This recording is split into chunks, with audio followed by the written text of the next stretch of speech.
we certainly want you at some point to join us on the pay-per-view. You do not have to subscribe to order the pay-per-view. So tell your friends, go to racingamerica.com, go to midwesttour.tv or tracktv.com. If you're already a subscriber to those, you get a discount for the pay-per-view of this afternoon's Joe Shear Classic 200. Did you get a load of Johnny Sauter's travel plans and Ty Majeski's travel plans? Johnny took the red eye from Kansas City to Chicago. Oh, boy. O'Hara, and then he had to drive from there. Ty Majeski drove all night. He pulled an all-nighter driving. I wonder why. I know Johnny's very frugal when it comes to spending money. I wonder why Ty drove. Maybe he didn't have it planned out where he could get here in time. The last time the ASA National Tour was here at Madison International Speedway. I was here. It was 2004. Yep, I was here. Do you remember who won? I do. Yes, yeah. We're going to have that driver with us later on today. Tim Sauter, the 1999 ASA National Champion, won in 2004, the last time that the ASA National Tour was here at this half mile. There was one. I have the box score in front of me. When we go down the list, you got it printed out. I brought it just for you, buddy. So here's what we can share with you. We're excited that we're in Wisconsin talking about ASA Stars National Tour. The last time the ASA National Tour raced in Wisconsin was July 17, 2004 here at Madison International Speedway. It was a 250-lap race in 2004. And I'll give you the top 10 finishers. Tim Sauter beat Kevin Sawinski, both ASA national champions. Rich Bickle finished third. Fourth was Brett Sontag out of Illinois. Toby Porter out of the Carolinas finished fifth. Stephen Light out of Asheville, North Carolina finished sixth. Wade Day out of Tennessee. The same Day family you still see running the 31W construction stuff at Nashville Fairgrounds Speedway. He finished seventh. Tyler Walker. Yes, the sprint car driver that gave Carl Edwards the inspiration to do the backflip. Tyler Walker finished eighth. Robbie Pyle finished ninth. 10th was Butch Miller. Casey Smith out of Texas was 11th. We have a couple of Hall of Famers right there in the top 10. But who finished? Let's see. Mike Garvey. Yep. Finished 19th. He was our ASA star of the race at Pensacola. And here at Madison International Speedway in 2004, the driver who finished 20th, driving the Logano Motorsports machine. I think he was 14 at the time. Joey Logano. Landon Castle also made an ASA National Tour start here as well. Don't know if it was that day or the year after, or the year before, excuse me. So, yeah, young drivers getting their chance. Joey Logano was among the drivers racing in that race that day. Reed Sorensen was here. Of course, he went on to a NASCAR, a long NASCAR career. So the history is rich, not only here at Madison International Speedway, but in this ASA National Tour. It's great to have the ASA National Tour back on the racing scene and back here at Madison. And what we're watching here is the Midwest Truck Series. Here's a driver that we're going to watch all day. If you've been a fan of Wisconsin short track racing or been around it for a long time, he's got the green 93. That's Chester Ace. He's won races in this tour. He's also from Oregon, Wisconsin. That's where we are right now. So this is Chester Ace, works at the Ziegler Crane Company. Johnny Ziegler's number 93 is on his truck. It's always been. So there's great stories throughout this being a Midwest hotbed for short track racing. And green. Yeah, always has something green on it. If you have anything to do with the Zieglers, you have to have something green on it, right? And there are lots of storylines in this warm afternoon. Among the 38 drivers that entered, Dean, I chose the 5 guys that we really need to pay attention to because they are straight-up studs when it comes to Midwest best racing with the ASA Stars National Tour. 5-time Slinger Superspeedway champion Steve Apel is here for his 9th try under the Midwest Tour sanction. But he hasn't won yet. He hasn't finished top 10 in a race, but he's here today, and he's got a really strong piece. Admittedly, I talked to him during the week. He said, I don't run here at Madison International Speedway very often, and when I do, I don't really feel that I'm that good. He was good yesterday in practice, good this morning. His teammate, R.J. Braun, in the number 92, won the last time out on the ASA Midwest Tour. That was the season opener for them a couple weeks ago. We had it on MidwestTour.tv. R.J. Braun beat his teammate, Steve Apel, to the line. Both are the most recent Slinger Super Speedway track champions. Good to see R.J. in the field Crump as well. From Brighton, Michigan. He is in the field, drives the number 50 machine. He had success third at the All-American 400 last year, won the Redbud 400. Huge win for him. Johnny Van Dorn and that team has put a lot of time in. They came in here last Thursday and tested, last Friday, an optional practice for some of these teams. He got a good shakedown here at Wisconsin's fastest half mile. Jacob Gady from Carver, Minnesota, the driver of the number 72. We will see him in action. The 2019 NASCAR National weekly series champion. And how you earn those points is you race at a NASCAR-sanctioned weekly advanced auto parts racetrack. His Elko Speedway home base is a NASCAR-sanctioned track. Jacob Gady also raced here at Madison International Speedway to earn points in a season. Again, you got to maximize the chances to finish well. Your X amount of finishes are what total up to get you points to a national championship or regional or state champion. He's a 9-time Minnesota state champion. But Jacob Gady raced here at MIS in a late model to earn those points to win the national championship. So he's got a ton of laps here comparatively to these 5 on the screen at MIS. A lot of laps here, but not a lot of laps in a super late model. Elko, Madison, La Crosse Fairgrounds Speedway, they run the late model rules. So we'll see what Jacob Gady can do here under the bright lights with the super late models. Bobby Kendall's back with us as well. He was the 5th face we saw. He finished 20th and 23rd the last 2 of the 4 races here at Madison International Speedway under the ASA Midwest Tour sanction. He's a stud. We're watching for Bobby Kendall to do some great things here today in the 11. We're also watching for Casey Roderick to do some great things. Of course, he won the first time out in the ASA Stars National Tour race. That was, of course, at Five Flag Speedway in Pensacola, Florida.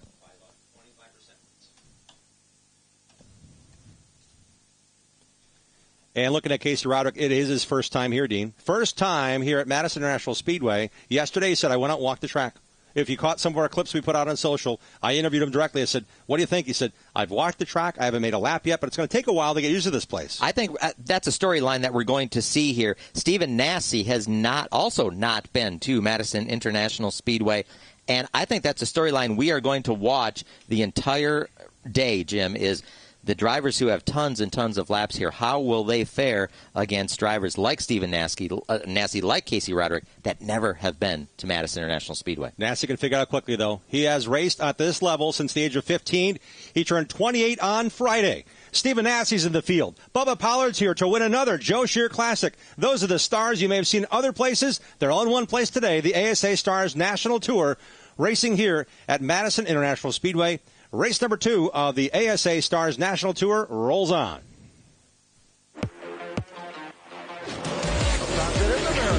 It is difficult. The green flag flies. We're underway in Milwaukee. Green flag back out. Milwaukee mile.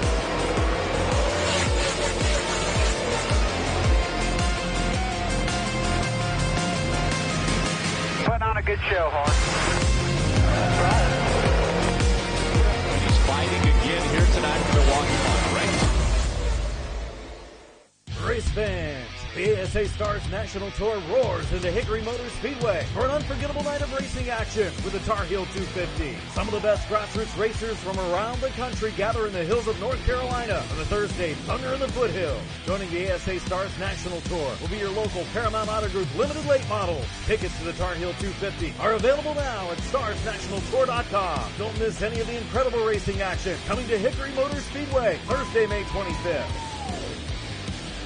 The Cars and Stars of ARCA Menard Series East are back for the Music City 200, Saturday, May 13th for a doubleheader racing weekend. Also featuring a quarter-mile special on Friday. The up-and-coming Stars of ARCA race for 200 laps, plus the Street Stocks and Pro Late Model 100 lap main events. Racing Friday at 6:30 and Saturday at 5. For discounted tickets and info, check out Nashville Fairgrounds Speedway.racing. It's a doubleheader weekend of racing at Nashville Fairgrounds Speedway, Friday and Saturday, May 12th and 13th. It's the week of Indy in the Circle City. The USAC AMSOIL Sprint Car National Championship charges into Circle City Raceway in Indy on May 24th and 25th for the Circle City Salute. Grandstands open at 5 and action starts at 6:30 for the USAC Sprints along with the Dirt Car UMP Modifieds on Wednesday and USAC Midwest Thunder Speed 2 Midgets on Thursday. Advance tickets on sale now at CircleCityRaceway.com and available at the track on race day. For more info, visit USACRacing.com. That's Wednesday and Thursday, May 24th and 25th, the Circle City Salute at Circle City Raceway. Don't you dare miss it. The first time NASCAR came to my town, the drivers went crazy. Ross hit Denny. Then Denny tried to make Ross mow the grass. Then Chase went spinning. Then he gave Ross a shove. Harvick hits the wall with 5 to go, sending us to overtime. Then Joey throws Kyle Busch a slider to take the win. It was crazy. And now it's time to do it again. Get your tickets at www.raceway.com. The first time NASCAR...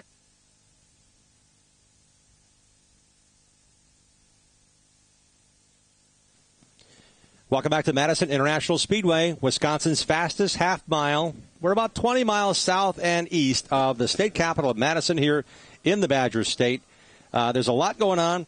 This track's been around a long time, and Hall of Famers are sprinkled among the crowd. We're going to talk to a couple as we have time.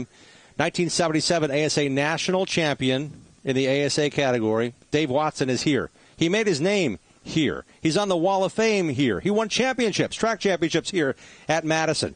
One thing I'd like to bring up is he was a 1977 ASA national champion. And if you listen to podcasts, Mark Martin has a great podcast. We all know who Mark Martin is. There's a couple of pictures here on the wall in the tech shed of Mark Martin crashing here in Turn 1. Broke his ankle, and there's been a Mark Martin bar in the lower foot box of race cars since that occasion. Dave Watson was in that race, but more importantly, Dave Watson was one of the first two guests that Mark Martin wanted to have on his podcast. He wanted to have Dave Watson on. That's how much he thought of Dave, saying, let's break this down. Back in the late 70s, we did a lot of our own ingenuity, our own engineering, our own fabrication. Mark Martin knew every ounce of that car. So did Dave Watson. He went on to win that championship. He also, Dave Watson, was in the 1979 NASCAR Cup Series rookie class with Harry Gant and Dale Earnhardt. Among the 7 guys I saw a picture of, Dave Watson is here with us today. He spent a lot of time racing Trans Am.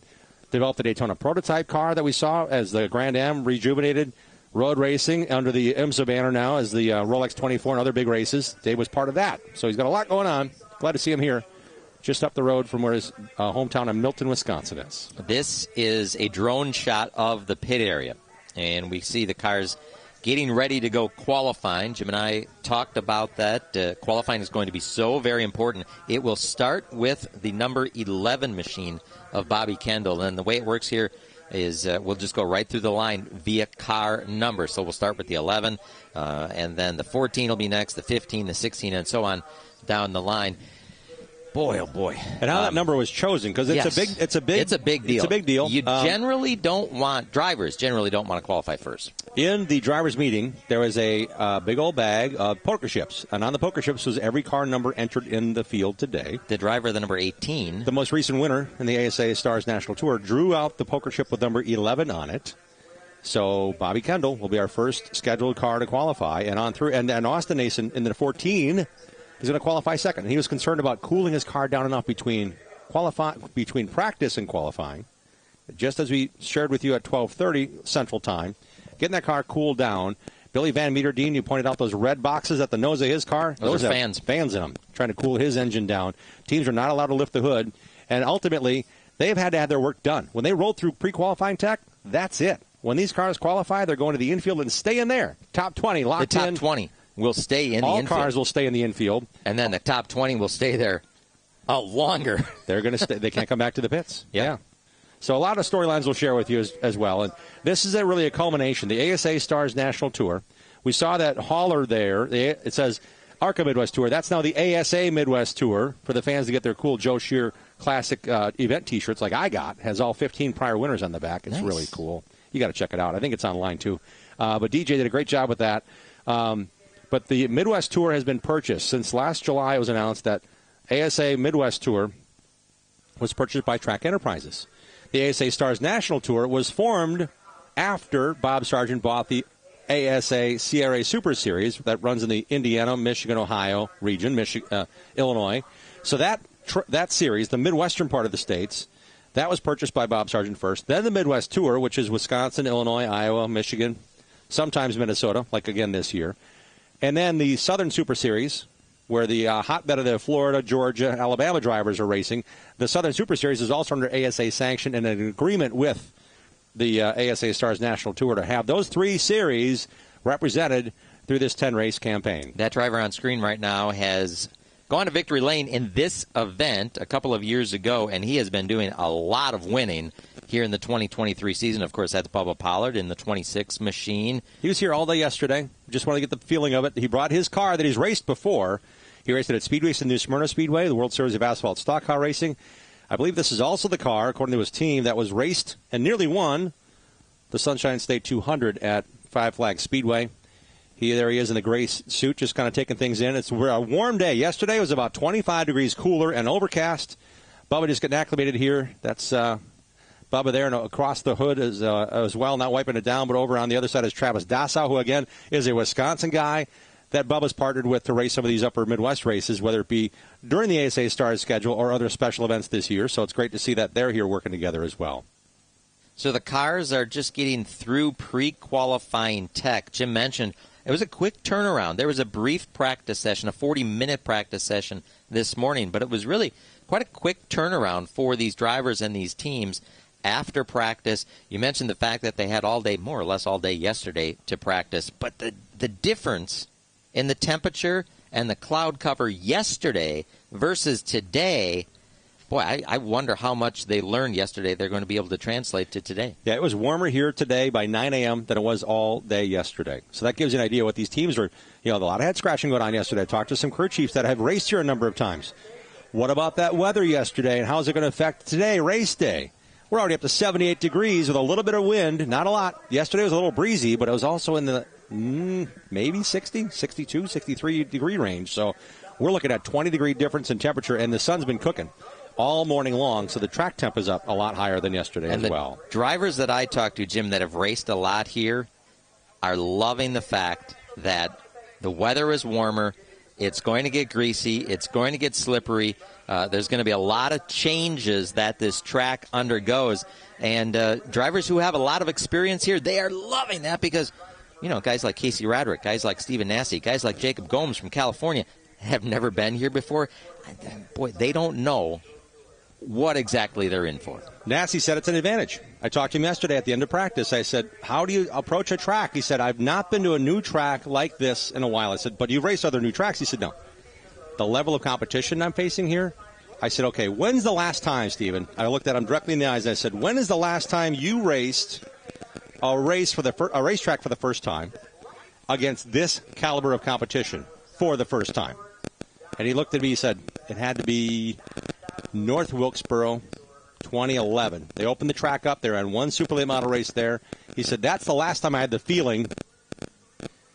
He said, that's the last time I had the feeling of racing against this high level of competition and not being at the track prior. And by the way, he won fast time that day. And his crew chief today, Tony Smith, won the race with driver Chris Eggleston at North Wilkesboro that day. So a little full disclosure, full loop there for Stephen Nasse, and he qualified. He's going to qualify the number 51 here shortly. We begin with number 11, Dean Strom. Bobby Kendall, the first driver to qualify. Montello, Wisconsin, the 2020 WIR track champion. Interstate Sealant and Concrete, American Family Insurance, Chevrolet number 11. Bobby Kendall, first time that you crossed the start-finish line, you were on the clock. So you pop onto the track up in turn number 2. You got to be on it. You got to warm up the tires. You got to get with it quickly because the first time you crossed the start-finish line, you were on it, and there he is completing the first lap. 17.770.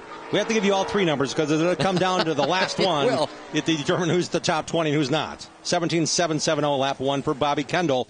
Love to see his dad Jeff race for years here in what was the ArtGo Series, turned the NASCAR Elite Midwest Series. Now, really, it's come full 4 in the ASA Midwest Tour, sharing the bill today with the ASA Stars National Tour. Better lap 2 for Bobby Kendall. 17.577. 17.577 for Bobby Kendall out of Montello, Wisconsin. From Roscoe, Illinois, the number 14, the 27-year-old driver of the Card Corner, JRS Shocks, Hazy Builders, number 14. Austin Nason, he has won this race before. His first lap, 17.934. Got to pick it up, Austin. He practiced yesterday, broke a rear end in practice, spun around. They got the car fixed. Then he had to chase off to his home track at Rockford Speedway to almost win last night at his home track. Second lap is better, but it's not going to be quick enough to bump Bobby Kendall. It's a 17.682, a 17.682 for Nason. And at the top of our screen, you'll see the interval. He's a full tenth of a second off of Bobby Kendall.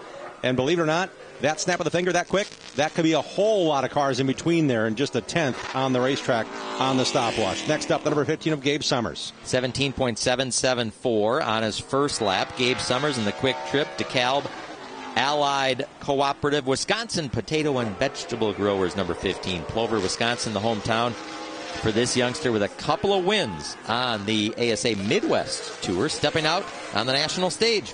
Yeah, he's got a lot of racing in this year. He started in New Smyrna Speedway, the World Series of Asphalt Stock Car Racing, racing a bunch of races this year already, while this is the first race for several of his Midwestern competitors. He's going to be the fastest, a 17.569, a 5.69 for Gabe Summers. Next up, the defending SRL Super Late Model champion, Jacob Gomes on the racetrack in the Sunny Valley Farms, number 16. Jacob Gomes out of Manteca, California. Long way from home. He wants to race more on this side of the Mississippi. Talked to him this morning. He's excited about the opportunity to race here at Madison for the very first time. 17.643 for the California racer. 8th at the ASA National Tour opener at Pensacola.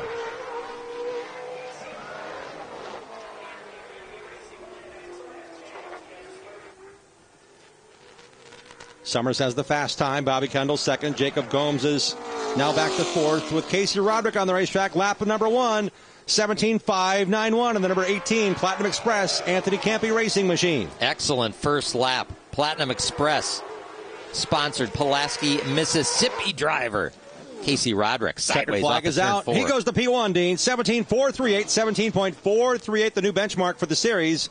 And that Mobile One sponsor, number 18, Anthony Campy Racing, has a victory here in Wisconsin with Chase Purdy. Again, drew out of Group 250 a couple years ago. It's Casey's first time here, but that team has some notes about these porous racetracks that have a little more character due to the harsh winters here in Wisconsin. First auto group, TRD, number 22. 18-year-old driver from Seekonk, Massachusetts, Giovanni Ruggiero. One of the two teams that fielded here by Donnie Wilson. Donnie Wilson Racing is dedicating at least 2 entries in each of the ASA Stars national races, and this number 22 driver, he's been something special. Podium finish last year at the National All-American 400 in one of the very few super late model races he ran to that point, and he is looking good again here today. 17.603 on lap 1, 17.603 for Ruggiero on lap 1, and the number 22 for Donnie Wilson Racing. This driver comes to us from Indianapolis, Indiana, the Edco Wilding, number 23. Billy Van Meter, Indianapolis, Indiana, on the clock here at Madison. Billy Van Meter raced in the championship contending race for the ASA CRA Super Series Championship, which happened to be the Winchester 400 1 year ago. Raced his dad Eddie for that title and raced against Albert Francis. He's racing against Albert here today in the ASA Stars National Tour. Billy Van Meter, lap 1, 17.852, 17.852. 7th quick out of the 7 cars that have qualified. Van Meter in the Van Dorn Racing chassis, number 23. 7th fastest. Make that 8th now, 17.852, because Levon Vandergeest has gone faster. In that number 23 Culver's Chevrolet. The Vandergeest Racing efforts, Chris Weinkauf, the crew chief. They have Tony DeAmbrose helping them as well on 2 brand new cars as Levon Vandergeest completes his qualifying. Levon was good yesterday in practice. He was good in the short practice session this afternoon. Where does he end up, Jim? Shuffles back to 8, 17.477. Excuse me, I got to sort this again. Sorry. I'm doing everything at once here. So he's up to second quick. Levon Vandergeest, second quick, 17.477. 17.477 for Levon Vandergeest. Jeff Storm from Waterford, Wisconsin, up next. The Duramax Trucking, number 25. The veteran. And a lot of laps here at Madison in a super late model, Jeff Storm. Stormy's made 80 prior starts in the ASA Midwest Tour, 7 top 5 finishes, and raced here a bunch. Super late models have been on and off the schedule here at MIS, and Jeff's been here each and every opportunity to race a super here at Madison International Speedway. Qualifying is one of his strong suits. He's got to qualify top 20. Right now he's 17.549 is good enough to be 9th. Let's check in now on pit road for the first time with our pit reporter, Matt Vadi. What you got, Matt? We are with the current quick qualifier, Casey Roderick. Casey, you took some time to get adapted to it, but it looks like it's paying off. You laid a blistering lap down there. Yeah, it was really good. I'm really happy with the car over yesterday. We thought about it real hard last night, and we're all real tired yesterday, and we came with a plan this morning and executed very well. I thought in practice, I wish we had tried what we did this morning yesterday, and we had a little bit more time to make it even better. But I think the car's good enough to be up front. We'll fine-tune it in the race. We'll be all right. Should be all right inside the top 20. He just got bumped, guys. Bumped off the pole by Bubba Pollard. Bubba Pollard, the number 26, Pollard Motorsports Ford. 17.403, his best of 2 laps. Bubba Pollard now, P1. Qualifying matters. Points are awarded 5, 4, 3, 2, 1 in the overall ASA Stars National Tour Championship. And an extra $1,000 going to the fast qualifier. Right now, Bubba Pollard is atop the scoring pylon. This is the 28 machine from Canada. You want to talk about a car that can qualify with a driver that can do it. The number 28 machine, yeah, he's the driver, Cole Butcher. Racing for Donnie Wilson Racing, the second entry in the number 28 Atlantic tilt load machine. Trying to get a time on him. Quick. Yep, there we go. 8th fastest for him, 17.630. Disappointment for him, I would guess, because he's always been in the mix. It's his first time here, though. That car was really good at the very end of practice yesterday. Keep in mind, if they have a longer run car, qualifying may not be critical for these teams early on because they can't touch these race cars except for tape and air pressure until race time once they qualify. This is the 2012 ASA Midwest Tour champion. Going to be part-time with us here in 2023, Jonathan Island. Jonathan Island in number 32 with a Go Fast Racing effort. His number 77 is that car he's driving. 32 on the door for Archie St. Hilaire. Let's check back in with Matt Votty. Down here with Levon Vandergeest. Levon, good qualifying effort. Do you think you're going to be good enough to make the show? Yeah, I think this is a good lap. This is better than we turned all day, so I'm happy with it. We're sitting third right now. We kind of had to, the toughest thing about this is that if you qualify and you can't touch your car till the race, so we wanted to make sure we had a good race setup. It felt really smooth out there, so I'm really happy with what we got. Well, good luck this afternoon, Levon. Representing the Kawicki Development Project, Levon Vandergeest, one of the leading rookies this year. One of the 7 drivers racing for the Kawicki Cup this year. We've had Ty Majeski. We've had Alex Prunty. We've had Luke Fenhaus win the Kawicki Cup in past years. It's one of 7 drivers across the nation racing this year in honor of Alan Kawicki and the Kawicki Driver Development Program. Levon, the only entrant here today behind the wheel, while Stenjum is on the crew for Derek Kraus here this afternoon. He normally does not campaign the number 36 machine. He comes to us from Lakeville, Minnesota. This is Brian Sierkeski. Brian Sierkeski in the Climate Services, number 36. Yep, that's Dan Fredrickson's number, don't you know? Brian is a good buddy of Dan's, and he was actually helping with the motor change last night of Dan Fredrickson's car in the tech shed. Brian Sierkeski here in the number 36, usually drives car 81. That's his machine, his equipment.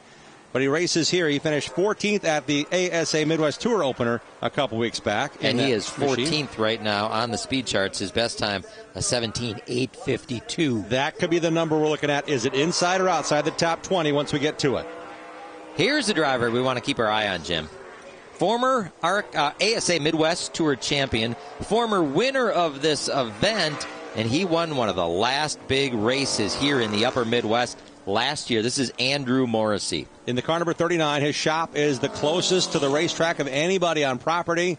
He rolls down that number 39 machine. That's Pat Kelly's car that he built for his son to race at Grundy County. Same car he won with at the Oktoberfest 200 last fall. 12th quick, 17.680 as we are in the early stages of qualifying.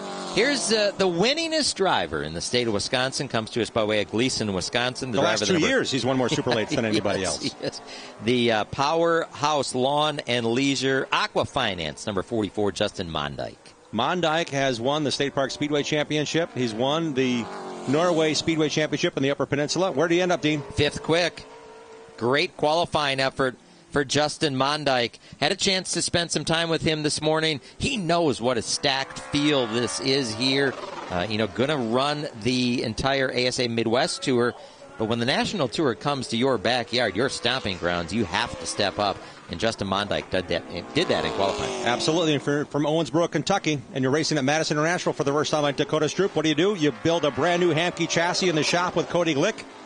And he has spent 4 days in the shop with him, and Cody's here with him coaching this young driver in the number 47 machine, 32-year-old Dakota Stroop out of Owensboro, Kentucky. To try to make the top 20 was his worry at the end of practice yesterday.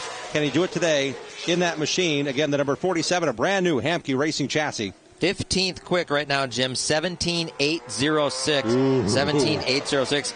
The 18th driver, Kyle Crump, on track right now. 20-lap last chance race, 20 more laps on the tires to use in the Joe Shear 200. What's up in the pits there, Matt?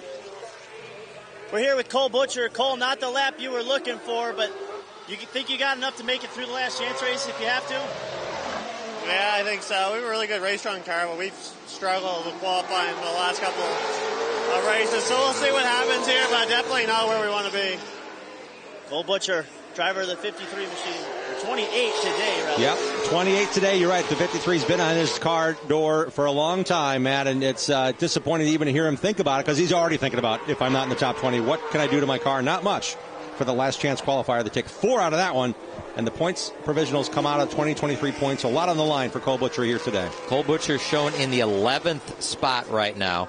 19 drivers have recorded a lap. This is Jet Noland, all the way from Groveland, Florida. The 19-year-old Cohen Law Group number 50 machine. He was one of the late entries. It was great to see him here. Great to see him on the entry list and qualifying right now for Jet Noland. Up to 9th, 17.588, 17.588. There are a whole lot of drivers between 17.549, fourth quick Jeff Storm, and 17.590, Jonathan Island in 10th right now. Fast time, Bubba Pollard at a 17.403. The bubble time is going to be, it looks like Brian Sire-Keski right now at a 17.897. Tight field, Stephen Nasse on track. The man who won a bunch of races each and every year he's been behind the wheels, number 51. This is the Nasse Racing entry. He's been full-time racing for only about the last year or so, not working with Dad's family business anymore. Well, BAM sponsorship, the local Superior Cleaning and Polishing Products company, on board with the 51 all year. On that machine, Stephen Nasse, his first trip around Madison in competition. In qualifying, trying to beat Bubba Pollard's 17.403. Where did he end up, Dean? 18th. Whoa. 18th quick. Steven's going to have some work to do. A 17.828. Being directed down the pit access. The cars will be impounded, including the cars not qualified top 20. They'll line up from the infield for the last chance race. Tape and air pressure is about all they can do on these cars.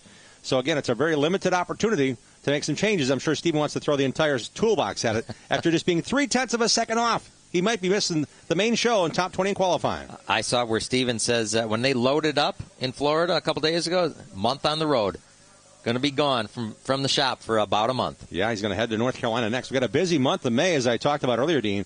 May 16th, we're going to North Wilkesboro Speedway, kicking off All-Star Week on Tuesday night, May 16th. Join us for that race. And then a couple of days later, a week and a few days, Thursday, May 25th, Hickory Motor Speedway, the week of the World of the Coke 600. We're going to be hanging out at Hickory at the ASA Stars National Tour. Fast qualifier right now. He's out of Sonoy, Georgia, with Matt Votty. We are down here with the current leader of qualifying, Bubba Pollard. The car change might have been the right move. I don't think it was the car. We pulled out the state car, and it was really about the same, to be honest with you. So we just worked on our stuff today. We've been comfortable. We got a package we've been running, man, that's been really good down south and back home. And we just kind of today started practice. It was like, look, we got to get out of our comfort zone, out of our element, and change the race car and get it what it wants. And it showed there. So it's good. We just it's a great field here. We just hopefully we get a good starting spot here and have a good race car. So for those that weren't here yesterday, you were in a different machine, switch rides. What's different with this one than the other one that you feel more comfortable about it? Well, really, they drove the same. They were both slow when we unloaded them. So not really much change. We just fixed some bump stops, some shocks, and some other things that that we didn't do yesterday. That car probably was a little better. Looking back on things, probably should have ran it and just changed it like we did this thing. So, we'll see. This is a good race car. They'll both be fast, and we'll see what we got here. We'll see if he can get a second one. Bubba Pollard. Barrels loaded, two of them, two beautiful race cars. I recall the time, Dean, he rolled into the Pensacola Five Flag Speedway looking for his first Snowball Derby win after winning all those Blizzard races. Had two cars, one proven, one new. Spent half a day on one, never brought it back out of the trailer. Brought out the new one, didn't like it, went back to the old one. He's a guy that wants to pick through, find that feel. He's all about the feel of his race car. He knows every inch of this Seneca chassis. Last time here in Wisconsin was 2 weeks ago, racing a Reed chassis with Travis Dassow at the ASA Midwest Tour opener at the High Bank Quarter Mile Slinger Super Speedway. And, of course, Bubba Pollard, the 2019 winner of the Joe Shear Classic. That is a drone shot of the pit line. You have to do pre-qualifying tech. In the background there, Jim, the promoter The little bit of me that's a promoter sees a stream of cars coming into the gate. This is a scene. I am telling you, it's the hill is absolutely mobbed, and they are still flowing into this property owned by the McCarnes family. Fans are coming in. That's the number 98, Jordan DeVoy, trying to make his first ASA start of any sort. Those cars are rolling through. We saw the number 9 at the bottom of our screen here on this shot. That is Derek Kraus, the NASCAR Truck Series, now NASCAR Xfinity Series part-time driver. He's getting ready to go. He'll be one of the last cars to qualify, and Derek Kraus was on the podium here a year ago. I'm telling you, he's got a shot. He's just waiting his turn to qualify here in this stacked field of 38 cars to race for 28 positions in this afternoon's Joe Shear Classic 200, the ASA Stars National Tour race number 2 of the season. Getting into the 200, we've talked about it, is going to be key. It's for many of these teams, it's the first challenge that they are going to have, just making it into the field. We heard from Bubba Pollard. He sits atop the leaderboard at a 17.403. Then Casey Roderick, Levon Vandergeest, Jeff Storm, and Justin Mondyke, your top 5. 6th through 10th, Gabe Summers, Albert Francis, Bobby Kendall, Jet Nolan, Jonathan Island. So we have had 20 drivers qualify.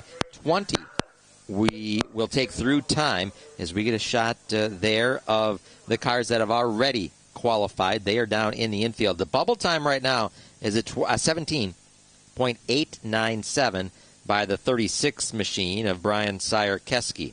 A whopping 0.494 seconds off of the fast time, less than half a second. We're also talking about splits. We're talking 0 point something between first and 20th to the car ahead of them. We're talking whiskers. We're talking slivers of a second. We are looking at the track. Actually, we're looking over the track. Dean Strom, Jim Trado along with you, Matt Votty in the pits. The safety crews have been looking over the track surface to see if there's any fluid down. So they don't want some of that on the racetrack as we're getting a peak now. The cars are staged. 20 cars have qualified. We'll begin the bumping process when qualifying resumes here shortly. We also have the Midwest Truck Series on board with us today. They've waited for their season to begin, and a very wet spring has washed out a number of local races here in the state of Wisconsin and in the country, for that matter. These teams have been trying to race in Montgomery and Mobile and trying to get a race in to get things going, to get their cars tuned and ready for the ASA Stars National Tour. Not just the anxiety of Wisconsin having just one race really of stature, the ASA Midwest Tour race a couple weeks back at Slinger, but this has been an anxious moment getting this far to race for the big bucks in the second race of the year for the ASA Stars National Tour. You alluded to it earlier, Jim. The weather. This is the first nice day that we've had. First nice race day that we have had here. There's been 3 above 80 degrees in Wisconsin. I think one was Easter Sunday. It was really weird. Or not Easter. Yeah, not Easter. It was Easter. Was it? Yeah. Crazy. Here we go. Out of the chute. Dropping in the bowl. Number 51 of Steve Apel. 5-time Slinger Super Speedway track champion. Up the hill he goes. He fielded a car last year for Derek Thorne. He also was on Derek Thorne's crew in return favor from the Slinger Nationals run to race and win the Snowball Derby. He also fielded a car for Stephen Nasse up at Wisconsin International Raceway, the Gandrud 250. This is one of 2 cars in the stable. This is the black machine. Ran the red one at Slinger a couple of weeks ago in the ASA Midwest Tour race. Washed up a bit in turn 4 there. The braking equipment, number 51 for Steve Apel. Looking to maybe rent this car out for the Slinger Nationals. Pretty good first lap. 17.732. Zeller Transportation, Asita, sponsored number 51. Lap number 2, and he will improve. He will go all the way up to 6th. Good job, Steve Apel. With the cars remaining, that should be a solid position to lock him in the top 20 qualifying.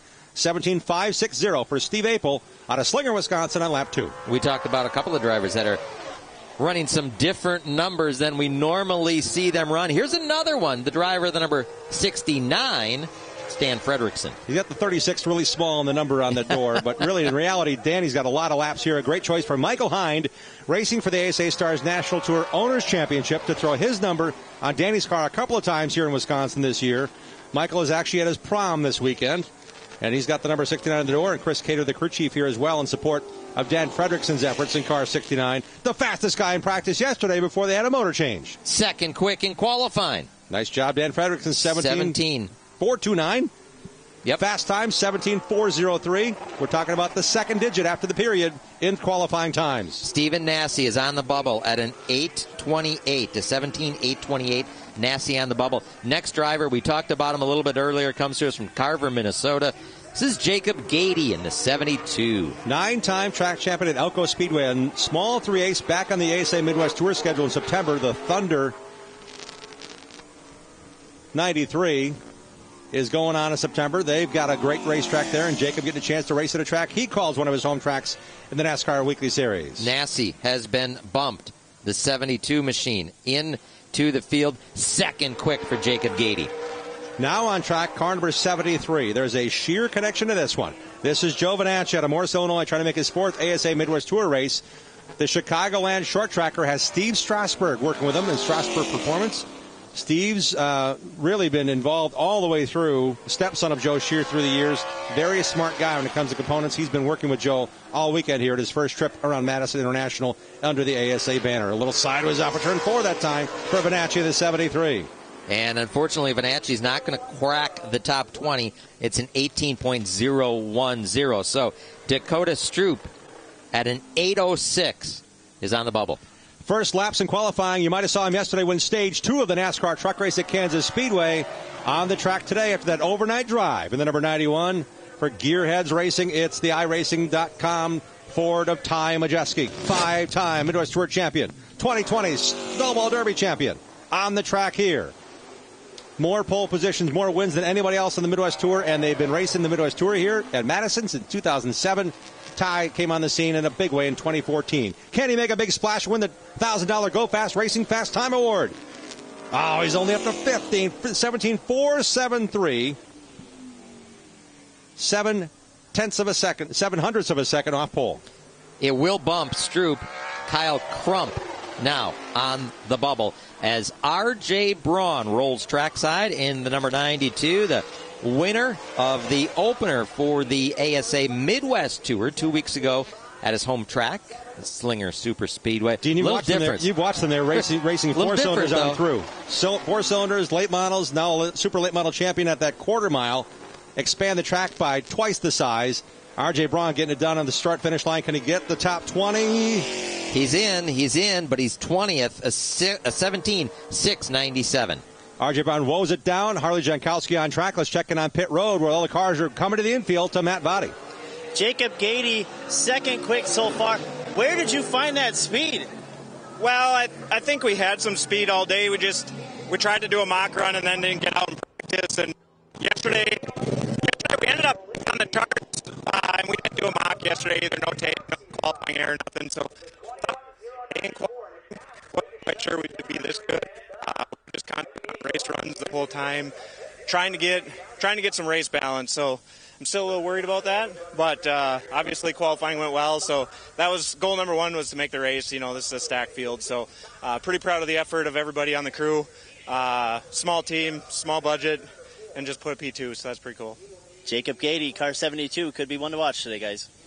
Definitely one of the favorites. Fans that have been watching Jacob Gady throughout the years here at Madison, they might have their Joe Shear Dick Trickle T-shirts on, but they've seen Jacob win a bunch of races across the upper Midwest. The star out of Minnesota, happy with his run as he should be. Not so happy right now, Dean. Harley Jankowski, the 2022 ASA Midwest Tour Rookie of the Year out of Sparta, Wisconsin. Yeah, the Kurt Schopp Hamelman Brothers Cranberries, number 95. Got one lap of qualifying in. It was a 21.094, and then he just shut it off and pulled down to the apron up in turn number 1, entering turn number 1. So a problem on that 95 machine of Jankowski. Talked to Harley on our Tuesday night racing roundup show that Dean and I are part of in the Milwaukee area. Not far from Sparta, Wisconsin, not far here from Madison either, but Harley was kind enough to spend a few minutes with us, and this car was actually Skylar Holtzhausen's super late model. They bought and worked through, hung a new body on it this year. He and his dad, Kurt, have done a lot of work, small, dedicated effort for their team, and Harley was talking to me yesterday after practice. He said, we brought a 2-barrel. That's the standard rule for the ASA Midwest Tour, 2-barrel carb versus 4. They wanted to think about maybe going to a 4-barrel. They wanted to think about maybe making a few changes on the car. We talked about the limitations of the time you had between yesterday and this morning's practice. Harley's going up off the ramp, and hopefully that car can perhaps present for the last chance race. We're going off of 2023 Midwest Tour points. They had one event thus far. Harley didn't race that well in that race. As a matter of fact, Harley finished 20th. So in terms of points provisionals, Harley Jankowski earned one at Slinger because he finished 7th in the Midwest Tour a year ago. But we're going off for 2023 points. So Harley and his dad, Kurt, and the crew down there have to make quick work back in the pit area to present for the last chance qualifier if they're not able to get back here for at least one lap in qualifying if they're allowed. Looking at the track one more time, looking at the track itself. Got some things to address, looking for fluid on the racetrack.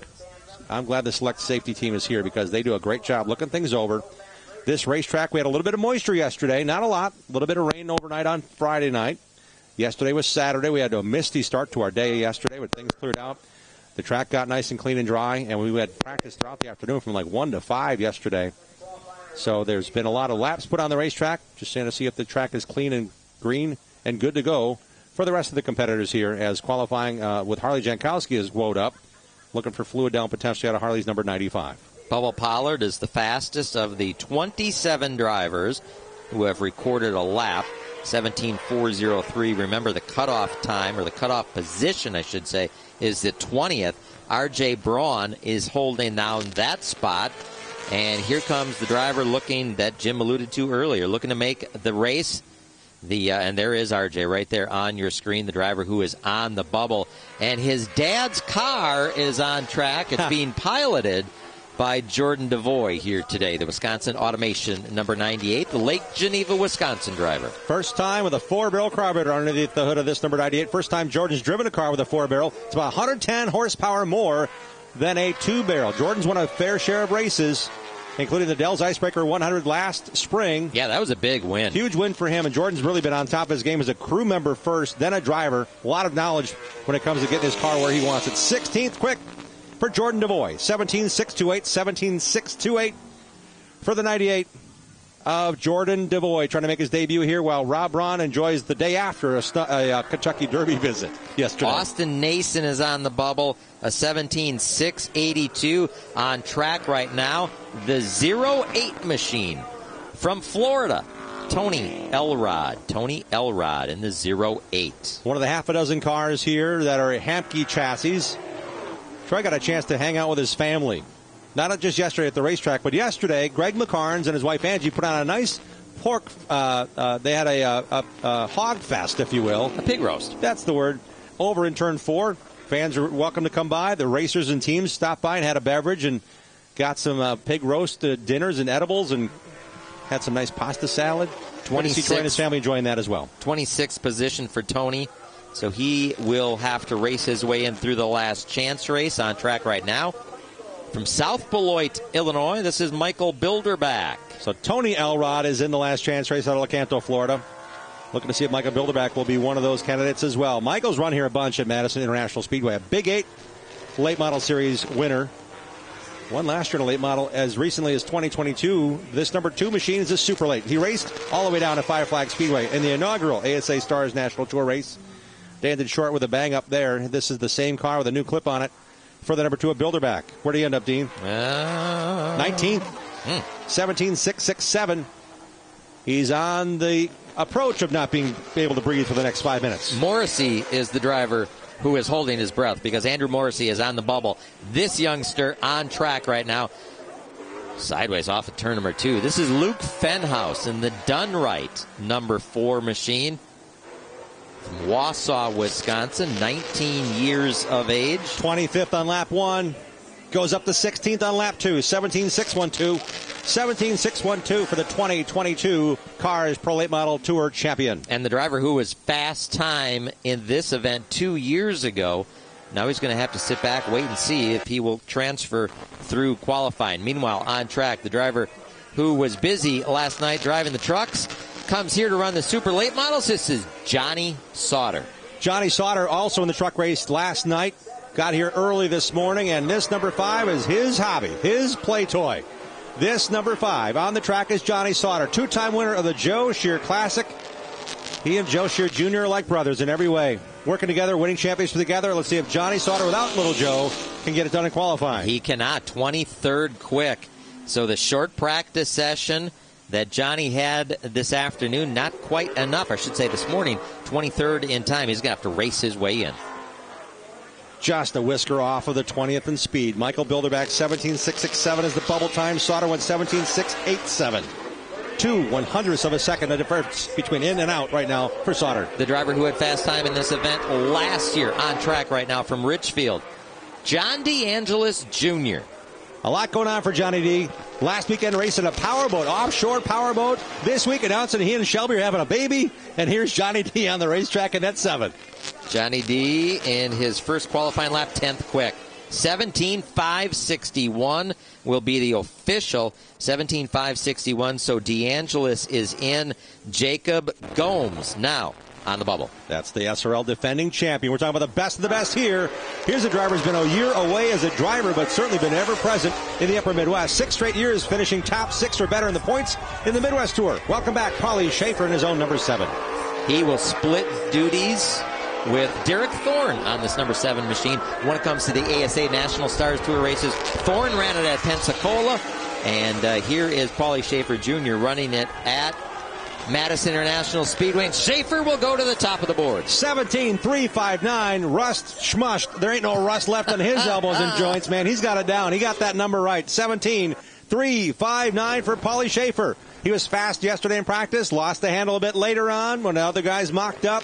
He's back on top for Paulie Schaefer out of Indiana. Cole Butcher is on the bubble at a 17.630. And Billy Moan, the Lakeville, Minnesota driver, is on track right now.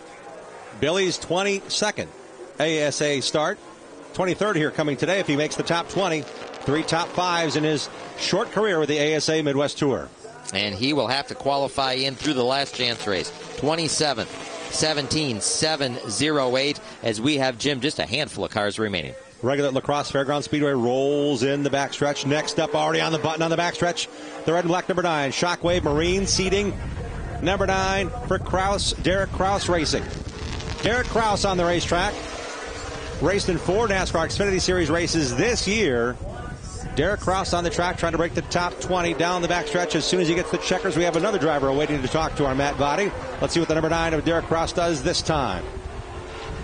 Trying to break that speed. 17.359 is Schaefer's mark. Does he do it this time? Needs to pick it up on lap number 2, and Derek does. He's second quick. 17.378. 0.019 seconds off pole for Derek Kraus out of Stratford, Wisconsin. Next up, the number 58 machine. Joseph Schulze's on the track. Let's check in with Matt Body. Down here with a previous Joe Shear winner. He's going to have to work his way through the last chance race. Austin, what do you got to do to make the show? I'm not quite sure. This thing hasn't been right since we broke yesterday. It was really good yesterday. I thought we had a car to contend. We haven't found the balance back in the thing yet. So we'll go back to work, see if we can go through the last chance and put on a show. Austin Nason, driver of the 14. He's 25th in time. The top 20 are locked in. The remainder of the field have to present for a 20-lap last chance qualifier race, and only 4 of those cars, the top 4 finishers, advance for certain. Jordan DeVoy is on the bubble, a 17.628. Schulze did not make it through time. The driver of the number 58 machine, Joseph Schulze, on track right now. Jim, it looks like the final qualifier. Barrett Palamas in the number 79 out of Texas.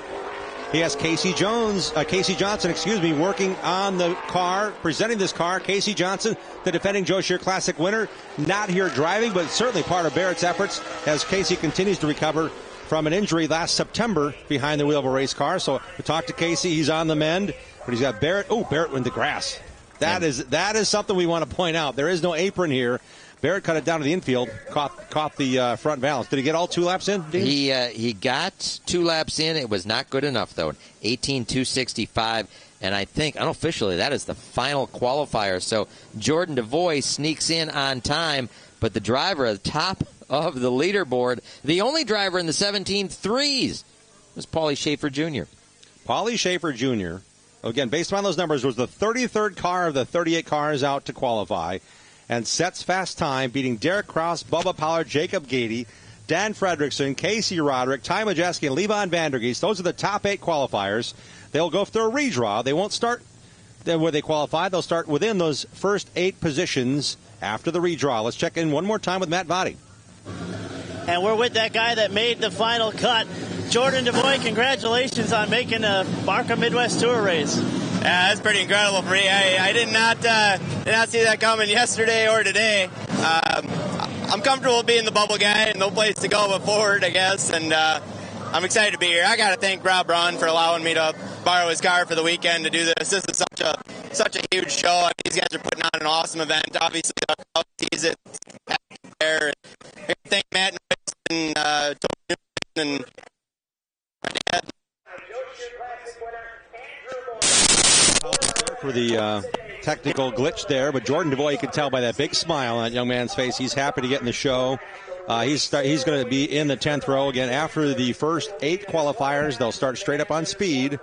So look for Jordan to come from row number 10. He's in the show. A big relief for Jordan DeVoy and the Rob Braun's efforts. Now, to be fair to Jordan, he smiles quite a bit. He's got a smile on that face a lot, but that smile is bigger. That was something I haven't seen that big, that wide in a while for that young Wisconsin racer in the show.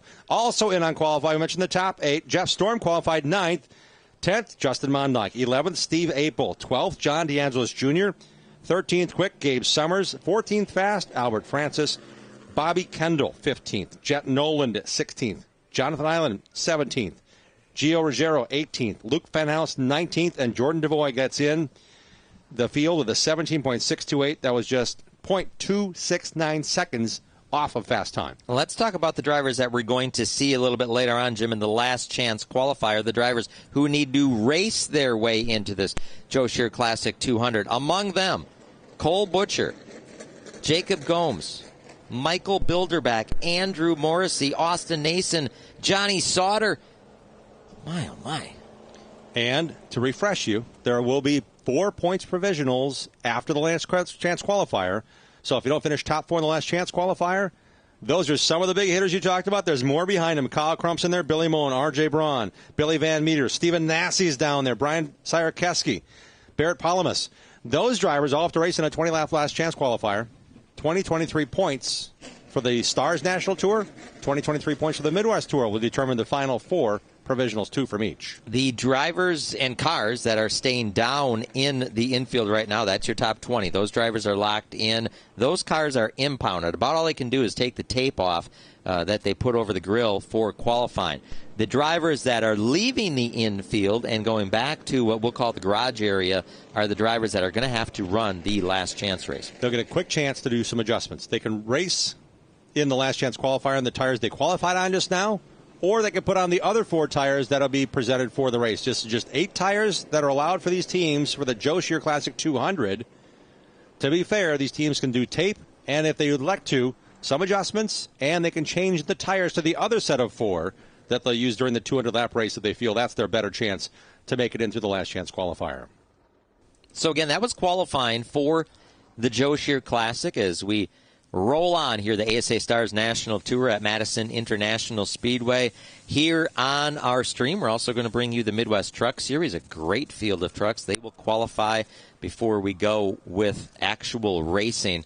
Right there, lining them up. Those are the drivers that are locked into the 200. They're going to be impounded in the infield pit area.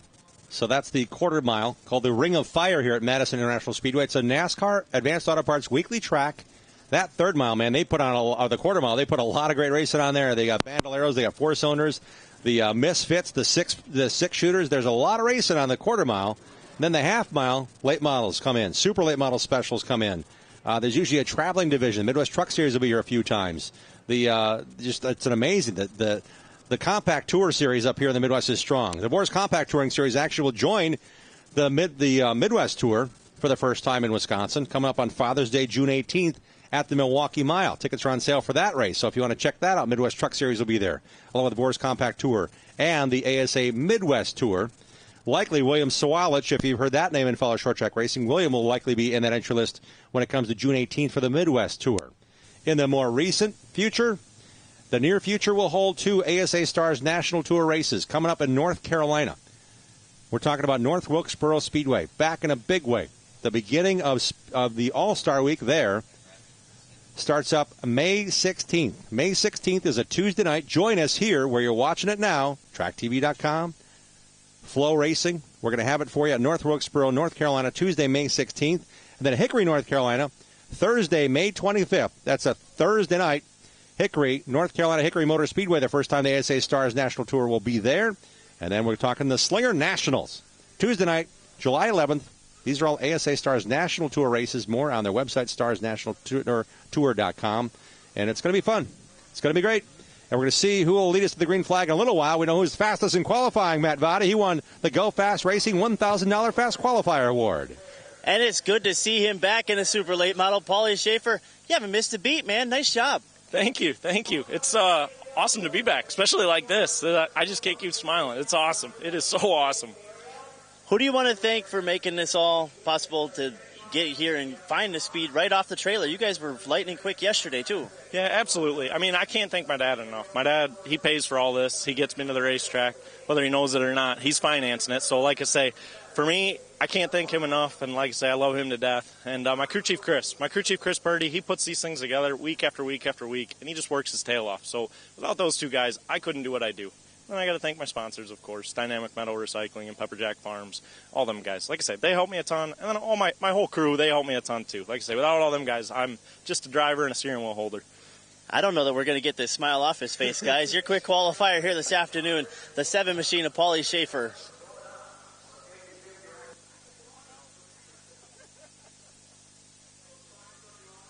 Archie St. Hilaire and Go Fast Racing presents the $1,000 Fast Qualifier Award. It goes to Paulie Schaefer. He'll be one of the 8 drivers, the fastest 8 qualifiers, to actually present perhaps a Frisbee, could be a tennis ball. There's numbers on each ball. Each driver draws out that number on their own. We'll do that shortly during the autograph session. And Paulie Schaefer has the advantage of getting $1,000 in the bank already. And he could win. He could start on the pole position, but he could start as far back as 8th, Dean, in terms of how they will line up. The first 8 qualifiers will choose their starting position here in a little while. Yep, that's going to happen during the fan autograph session for the fans that are at Madison International Speedway. A redraw, and to your point, Jim, it's not just one driver's going to pull a number out, and that's going to be the invert. Each of the Fast 8 qualifiers will determine where they will start. It's going to be in the top 8, but it's going to be each driver will pull their own number. We are at Madison International Speedway. The Midwest Truck Series will present here shortly. The Midwest Tour is joining the ASA Stars National Tour for the first time here at Madison. They have just qualified. There's a lot to come this afternoon. Stick around with us. We'll be right back to Madison International Speedway.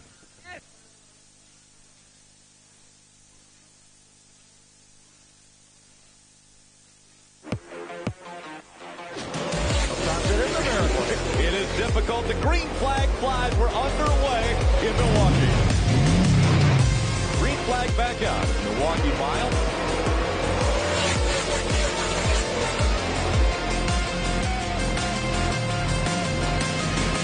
Putting on a good show, Horn. He's fighting again here tonight at the Milwaukee mile, right? Race fans, the ASA Stars National Tour roars into Hickory Motor Speedway for an unforgettable night of racing action with the Tar Heel 250. Some of the best grassroots racers from around the country gather in the hills of North Carolina for the Thursday Thunder in the Foothills. Joining the ASA Stars National Tour will be your local Paramount Auto Group limited late models. Tickets to the Tar Heel 250 are available now at starsnationaltour.com. Don't miss any of the incredible racing action coming to Hickory Motor Speedway Thursday, May 25th. The first time NASCAR came to my town, the drivers went crazy. Ross hit Denny. Then Denny tried to make Ross mow the grass. Then Chase went spinning. Then he gave Ross a shove. Harvick hits the wall with 5 to go, sending us to overtime. Then Joey throws Kyle Busch a slider to take the win. It was crazy. And now it's time to do it again. Get your tickets at www.raceway.com. The Cars and Stars of ARCA Menard Series East are back for the Music City 200, Saturday, May 13th for a doubleheader racing weekend. Also featuring a quarter-mile special on Friday. The up-and-coming Stars of ARCA race for 200 laps, plus the Street Stocks and Pro Late Model 100 lap main events. Racing Friday at 6:30 and Saturday at 5. For discounted tickets and info, check out Nashville Fairgrounds Speedway.racing. It's a doubleheader weekend of racing at Nashville Fairgrounds Speedway, Friday and Saturday, May 12th and 13th. It's the week of Indy in the Circle City. The USAC Amsoil Sprint Car National Championship charges into Circle City Raceway in Indy on May 24th and 25th for the Circle City Salute. Grandstands open at 5 and action starts at 6:30 for the USAC Sprints along with the Dirt Car UMP Modifieds on Wednesday and USAC Midwest Thunder Speed 2 Midgets on Thursday. Advance tickets on sale now at CircleCityRaceway.com and available at the track on race day. For more info, visit USACRacing.com. That's Wednesday and Thursday, May 24th and 25th, the Circle City Salute at Circle City Raceway. Don't you dare miss it.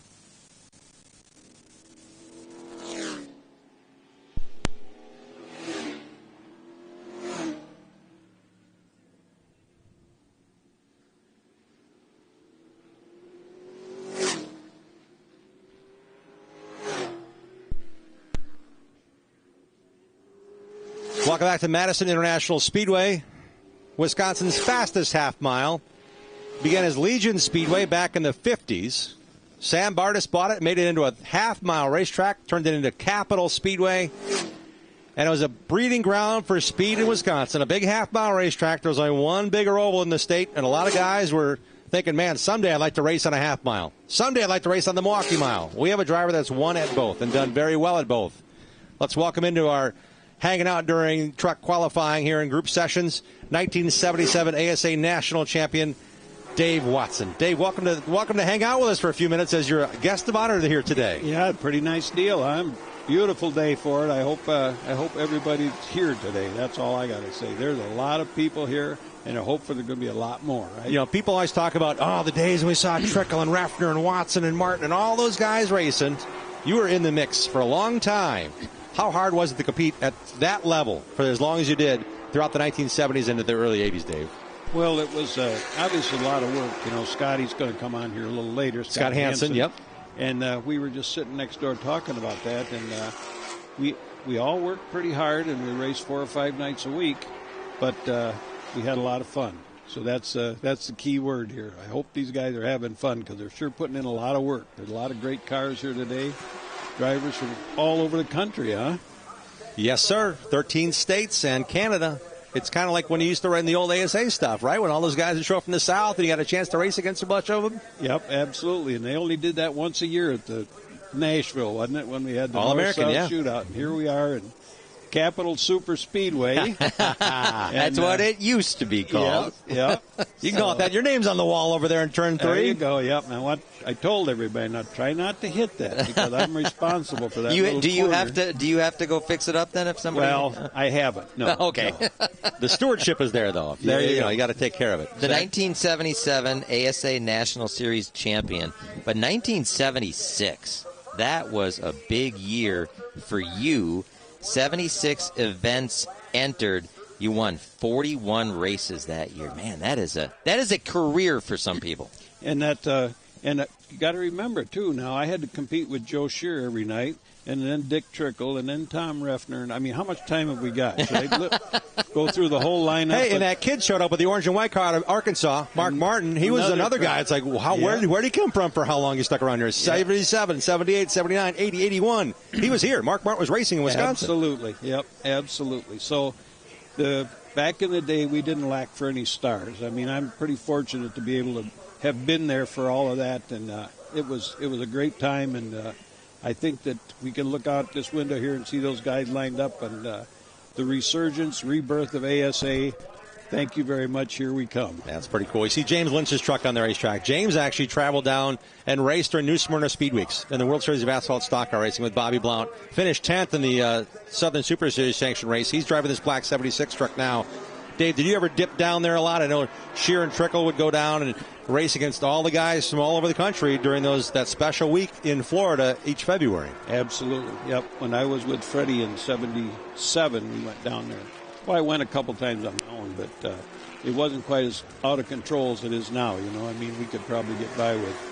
Wait a minute. You guys had Batmobiles. You got to drive with the wings. I mean, you couldn't buy enough plastic sheeting in the state of Florida for what you guys are doing on those race cars. We did run them out of parts. That's to be true.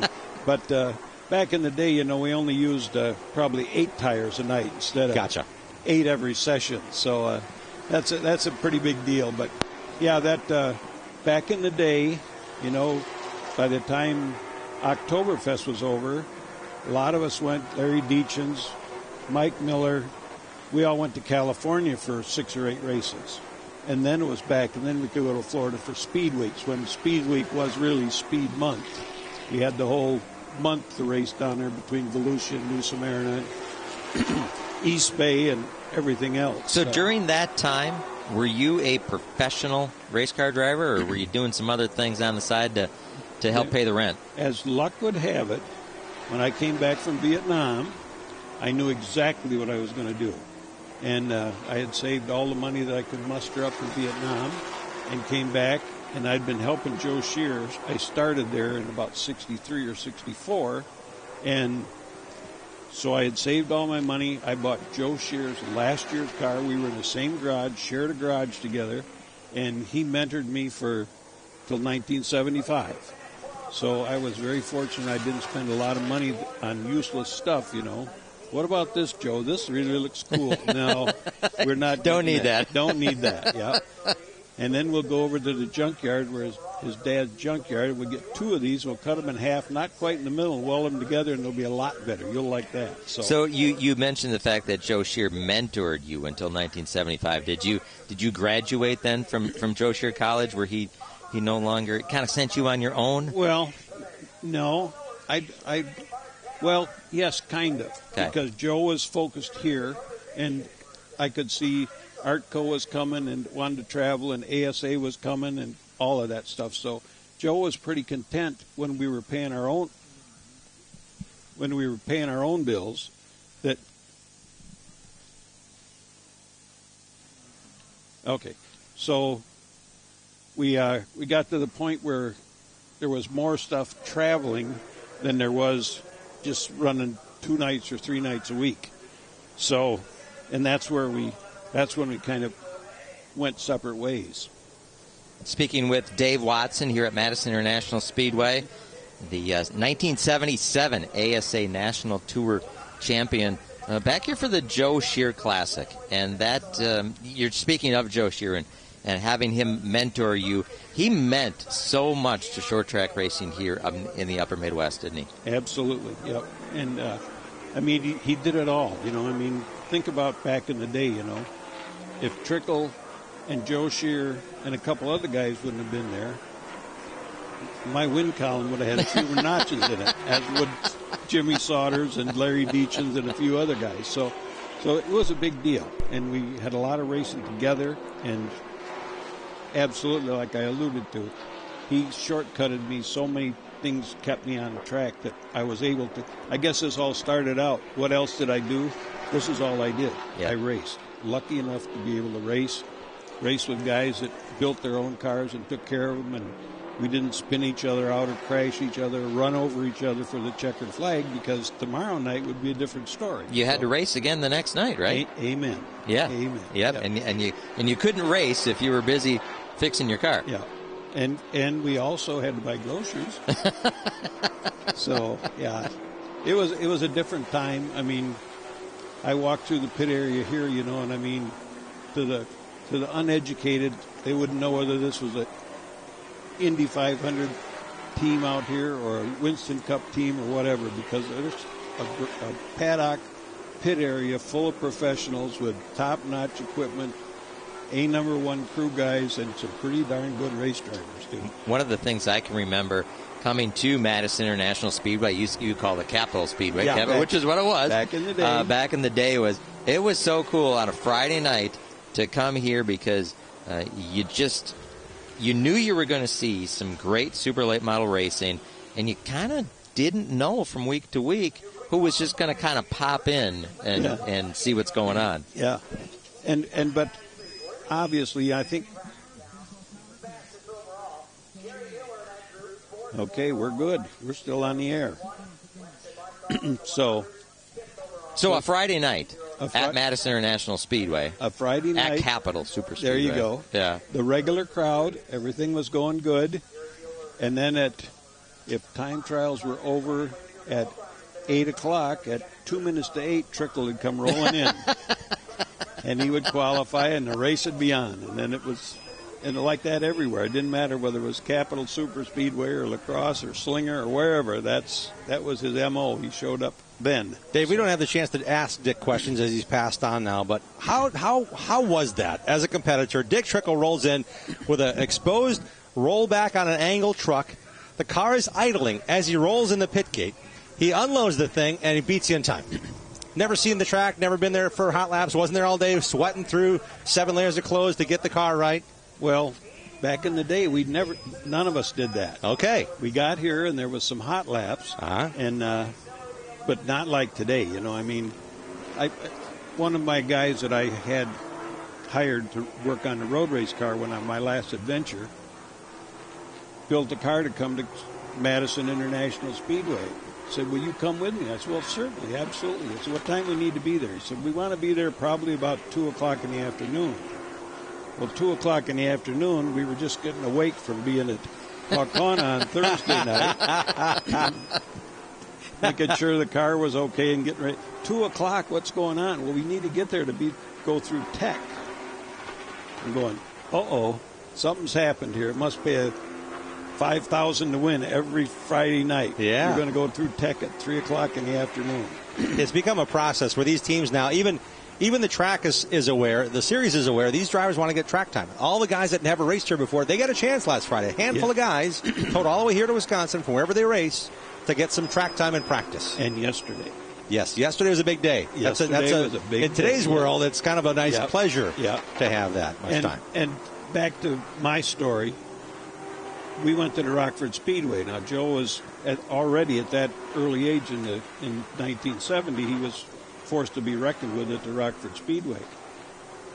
We would get on the racetrack at 4 o'clock in the afternoon. If we didn't run 50 laps bumper to bumper, me following him and then him behind me every Saturday afternoon.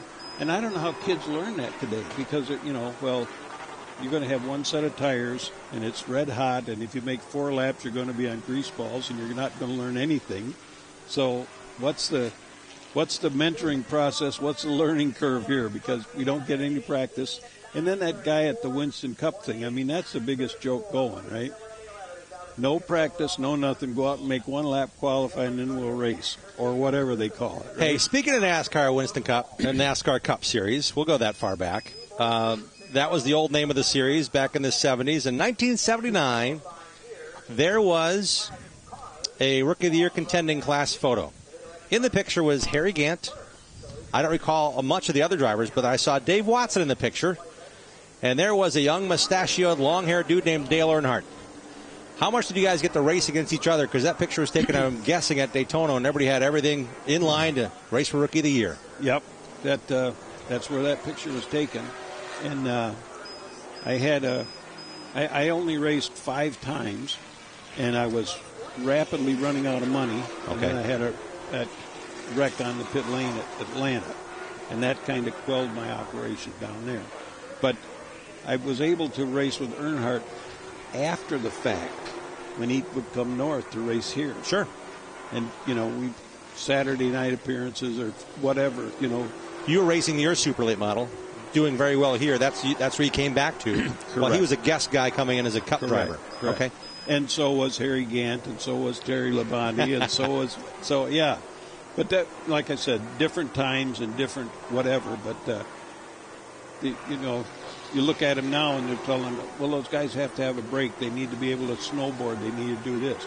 Well, back in the day, we didn't know what a snowboard was. The only thing we knew that there was a little time in the winter when we could build a new car because the next season was coming up. There's one guy that snuck in some snow skiing. It was Larry Deachens. He actually was a junior Olympic skier. Yep. So were his nephews, Scott and Chris Wimmer. They were very good on skis, but he probably is the lone exception that up in this part of the country, and Dick Trickle even told me, he said, we get a good chance. We're going to sell that car at the end of the year because we're building the next one, and the new one's got to be ready when we go to California or Florida in February. Absolutely. And that's what that sustained us over the winter too, because if you're doing good, and fortunate enough, I consider myself semi-successful in this business.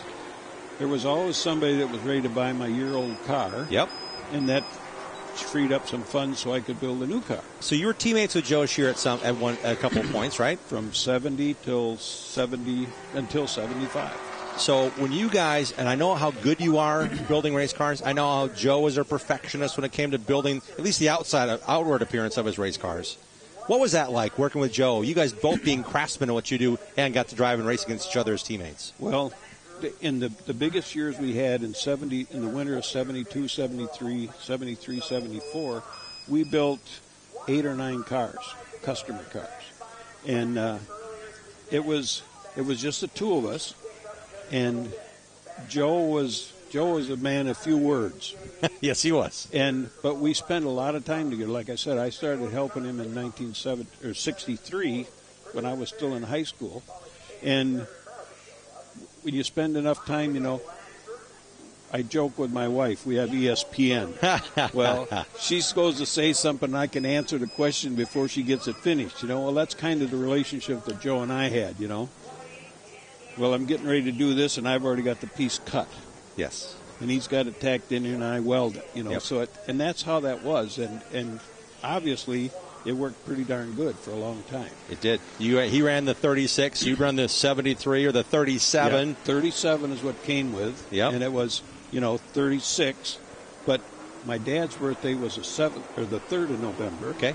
Mine is the 7th of November. So I'm going to be 37. And back in the day, which I'm really happy to see this, a few years ago we come to the Joe Shear and there's 7 number 7s and 5 number 5s and 3 number 2s.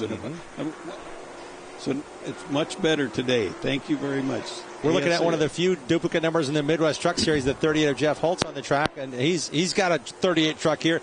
We're hanging out with Dave Watson while Midwest Truck Series does group qualifying. You see the qualifying order up top to bottom there.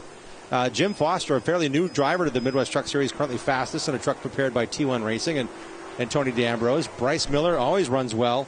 He's going to be a factor here today in the number 11 truck. I mean, there's the beauty about this deal, Dave. It's like the series has a bunch of veterans, like James Swan racing in it. You can learn a ton, can't you? When you were a veteran driver with all these young guys coming through you and saying, how do I get faster? What do I need to do to my race car? And that's what this series, Midwest Truck Series, really has going for them. Yep. And we can't save racers from ourselves. We're going to spend, we made rules all winter long. We would make the trip to Adam Friendship with Clem Drosky. And this year we're not going to have no blue wheels because that's what Trickle had. We're going to outlaw the blue wheels. Well, at the end of 3 months, Clem and Trickle and Mike Miller and Refner would say, blue wheels are okay because we've all still got them. We're going to race. So, you can learn a lot from an old guy if you just pay attention. Not because you're sitting next to me, but I've always wondered this, and you're probably the best guy to ask this. Back in the day, tires weren't just the Hoosiers, the 35s, and the 45s. At points in time when you were racing, those tires got really big, and those tires were a lot of different manufacturers. How'd you find the race tires and what you got to race on, and what the fast guys got to race on like you guys? Where'd you find them? Well, it was always a crapshoot because this batch of tires this week, the Firestone might be the best. And then Hoosier was there. We had M&H race tires back in the day, which turned into McCurry's, I think. And it wasn't until probably mid-70s that we finally got on a spec tire, which saved us all a lot of money because... Where'd you source those tires? Where you went to the McCurry's or the Firestones? The Clem Drosky in central Wisconsin, he was probably the kingpin in all that. And we put a request out for a bid. What do you got for tires today?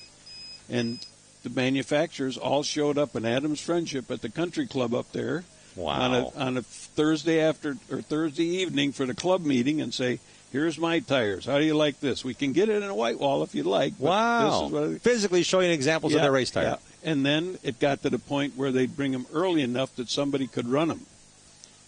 And, that's really cool. But it was, how is the tire and who's going to help us? And Hoosier was a great supporter. When Bob Newton was there, I mean, I'm going to sell you my tires, and the list price is $100. Well, I'm going to sell them to the club for $95, and then I'm going to put X amount in the point fund at the end of the year. Yeah. And then the McCurry or whoever was wanted to be in the program, they had to at least match that or come up with it. So gotcha. There was all kinds of little side deals like that. Yeah. Hanging out with Dave Watson. I said it earlier in our stream. If you've been with us the entire afternoon, thank you for being here as part of what we're doing on TrackTV.com, RacingAmerica.com, and MidwestTour.tv, where you can find the pay-per-view at a discount. You can buy the pay-per-view outright. We've got some great insights hanging out with Dave Watson. And Dave, I mentioned earlier on today that I listened to the Mark Martin podcasts. He went year by year, basically, after a while of how he started his podcast. But I want to say you were the first or second guest Mark ever sat down with across the table to become a podcast host. How'd that come about? Why did he pick you, of all people, to be one of the first guys he wanted to talk to? Well, Mark, when he was, he came here to learn how to race. He was racing Batesville and once in a while to Springfield and realized... And he was racing on the dirt. On the dirt. Yep. And realized that Daytona was asphalt, and so was the Milwaukee Mile and a few other places, and he needed to race. And so they would load up and come, and a lot of times he stayed by my house. Oh, okay. And so we were friends for a long time. When he crashed and broke his ankles down here, he was at my house. Okay. And so he had quite a deal going. He had every year at his dealerships there in Arkansas, he'd have a fan appreciation thing. Yes, he still does. Yeah. No, it's over. Oh, it is. Okay. Yep, I thought. Yep. Okay. All right. And we talked every year about it. Yes, I'm going to come down there, but so finally he called up. This was before the pandemic, and he said, "I'm going to have one more. Okay. And if you don't come, you're never going to be." So I did, and it was a great time. And I seen old people. Guy, his name was Martin. Also had one of Bob Seneca's Bluebirds. Yep. He got that, resurrected that, brought that. I mean, there was a lot of people, and it was full house. So, and we sat down. Larry Shaw was there. Whatever, we did that first podcast together. Yeah. Wow. Larry Shaw built a lot of race cars, over 1,000 of them, and Mark Martin was a lot of part of the success of what he did. Yep. We know the chassis manufacturers today are as competitive as they were then. But back in the day, Dave, you did a lot of your own engineering, a lot of your own stubs and pickup points. Yep. When it became the time where you had to have a Howe, or you had to have a Bemco, or you had to have what they were working on with Larry Shaw, if he had the hot setup, how quick were you guys to change, or how influential was the buy something from someone else versus build your own? How was that transition for you guys? Well, it got to the point where we couldn't do it as cheap as Ed Howe or Wayne Lensing or whatever. I mean, there's not a lot of glory in bending tubing and laying there with sparks running down your neck and whatever else that goes on. So people did that, and parts were available and whatever. And now you hear everybody, they've got this kind of car, but they cut the stub off it and they put their own stub on because their geometry is a little bit better. Well, in 99 times out of 100, if they leave it alone and figure out what's going on, they'd be better off. But that's the buzzwork, This is a Fury car, but I got a Toby stub on it. Or this is So I talked to Cody Glick yesterday. He's co-owner of Hamke Chassis, and I asked him about the car.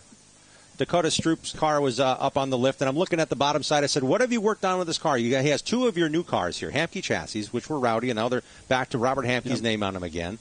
I'm wondering how, I said, what's different about this year's car, last year's car, what's Dakota about? He actually said, this is Cody Lick from Hamke, said, we aren't changing our chassis much. We're worrying about the other dimensions you can change, the shocks, the springs. Yep. We want to build a safe piece. We want to not change a lot because we know what we have. We know what works. And those moving components around it are what we're keying on more so than changing the front stub every 3 minutes. And that's what happened with NASCAR today. It got so out of control. We need a spindle that's 40 thousandths taller. Well, a 3,500-pound car going on 9-inch wheels doesn't know 40 thousandths from 40 yards, right? Dave, it's been a pleasure to have you here. Really a bunch of fun talking to you. This could be our own podcast for the next 6 hours, but we're going to turn you loose, let you enjoy the festivities as a guest of honor here on behalf of the group here with us and hanging out with us and what you're going to do for pre-race and get to mingle with folks. We want to appreciate you. Thank you a bunch for coming out here, and we appreciate what you're doing with us today and representing the ASA National Championship you won back in 1977. Thanks for having me. You bet. Dave Watson joining us here as well. Another young driver chasing his first ASA Stars National Tour victory. Has been awaiting his turn to talk to Matt Votty. Thank you, Matt, for being patient with us. Talking with Dave Watson here. We're talking to a young driver who is a Midwest Truck Series champion. He's qualified in the show in the Joe Shear Classic 200. Go ahead, Matt. Thanks, Jim. Down here with Derek Krause. One of the up-and-coming drivers. We were just talking to Levon Vandergeest about the Bandolero class that you were a part of that's still going, still climbing the ranks. How much fun is it to you to come back home and race these races? Oh, a lot of fun. It means a lot, too, just because it's a family car, so my dad's always working on it, and all the guys from back home are working on it. So it's really fun to come out here and run well. We qualified second, so hopefully we can keep it up front all day and get a good redraw and be there at the end. Always a strong runner here. Look for a good afternoon out of the 9 machine. Derek Kraus. Thank you, Matt. With Derek Kraus, they are at the autograph session. The top 20 drivers, the drivers who are locked in for the ASA Stars National Tour, Joe Shear Classic 200. They're in an autograph session right now. To bring you up to speed, if you're just joining us here on the stream, we have qualified the ASA Stars National Tour cars. We have qualified the Midwest Truck Series. Just doing a little bit of a reset here now. We talked about the drivers, the super late model drivers that are over at the autograph session. The drivers who did not qualify in on time are back in the pit area working on their machines. They're going to run a last chance race and heat races as well for the Truck Series are coming up next. So as things are getting organized here, we want to tell you this is the 16th running of the Joe Shear Classic. We learned from his teammate a little bit more about Joe Shear. Dave Watson just joined us for a few minutes. But Joe Shear was special for a long time and literally racing and winning until his passing in early 1998. Here's a look at why he's such a revered individual, such an accomplished racer, and why this name is raced the Joe Shear Classic.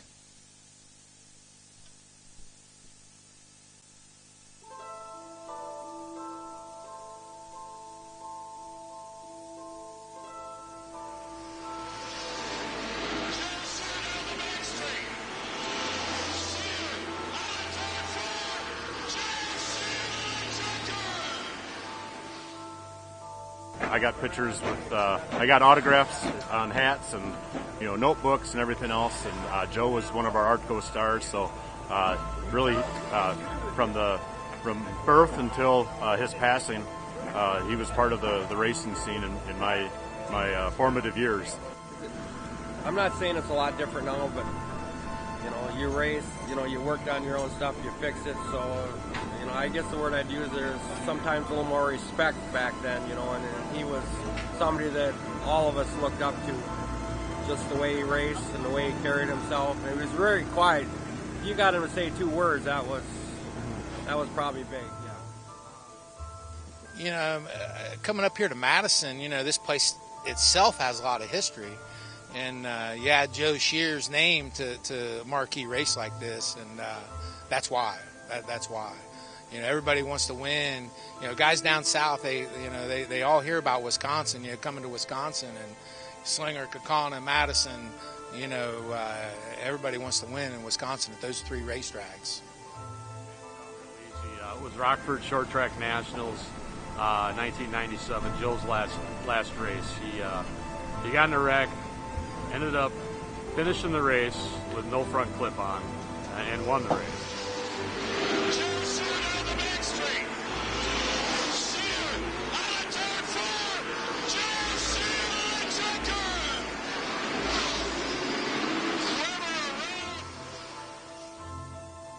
I get disappointed every once in a while. I see kids race these days, and the respect isn't there the way it was back then. And Joe was definitely one of those drivers that respected his competitors. And on a day that he couldn't win a race, and he was, he had a 2nd or 3rd place car, that's where he was going to be. He wasn't going to knock anybody out of the way to win races. So he was definitely a class act racer.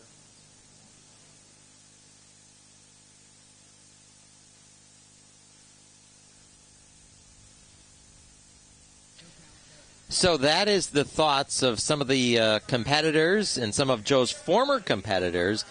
A little bit give you a glimpse about Joe Shear as we talk about why this race is run in honor and memory of Joe Shear. On track we have Paulie Schaefer. He is the fastest qualifier. Got to choose of the 8 drivers that were fastest in time. They're now doing the redraw. Drawing hats. On the racetrack. And Paulie threw his down in disgust. I guess he's not on the pole.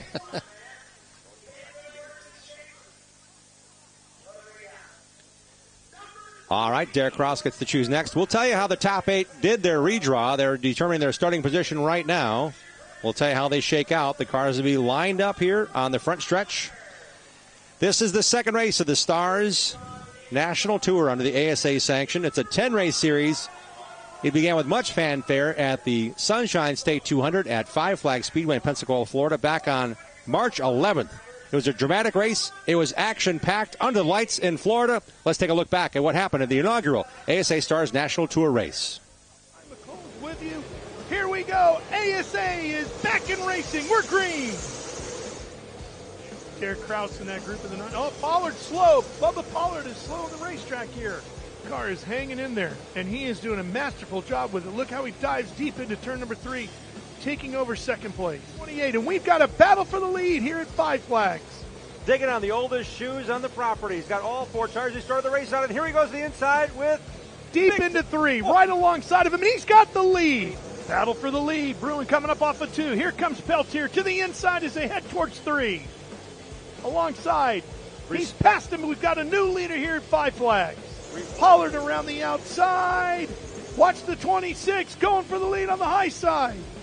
He's got him by nose as they run down the backstretch. Peltier trying to close in, but Pollard is awful strong in that second lane. racing room by just a width and 3 inches. Pollard in middle of 3-4. Pollard leads it. Peltier with a good run. Bubba's aggressive moves off of turn 4. Loose last lap. Loose the lap prior. Now it's to settle into second and regroup. All right, Bubba Pollard has moved down. Looks like he's coming in. Peltier is coming in. They're all coming for those 4 tires, Jim. Steve. Here comes Pollard down to the bottom, going for the next spot. That'll put him into the top 3. Finch, you're next. Here comes Bubba Pollard. Number 1, but Bubba's on the outside. Here comes the 26. He's got him by half a car length as they come up off of 2. Watch how deep Pollard goes into turn number 3. This is where he's been the best all night. And again, it shows the difference. He clears him. Pressure coming from the outside. Roderick right there. Doss going to let him in. Roderick will take second. But can Pollard now pull away? Roderick won the World Series of Asphalt Super Late Model. Oh, Pollard is around! Bubba Pollard gets loosened up and contact big time. The inaugural event at Five Flags Speedway, Pensacola, Florida for the ASA Stars National Tour. After 200 laps of racing, the win goes to Casey Roderick. He puts himself into the history books. Here he comes. He's out of the car. There's your winner, Casey Roderick.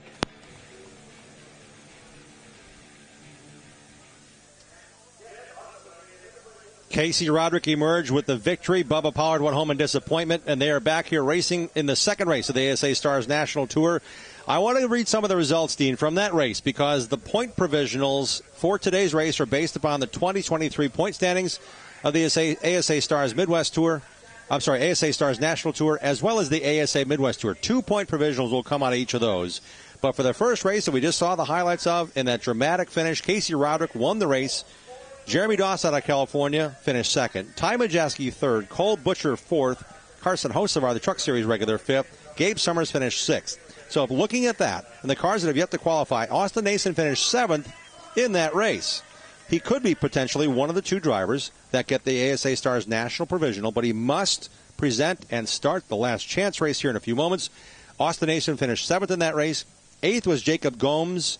12th, Dan Fredrickson, but his points are awarded to Michael Hind, who finished 11th.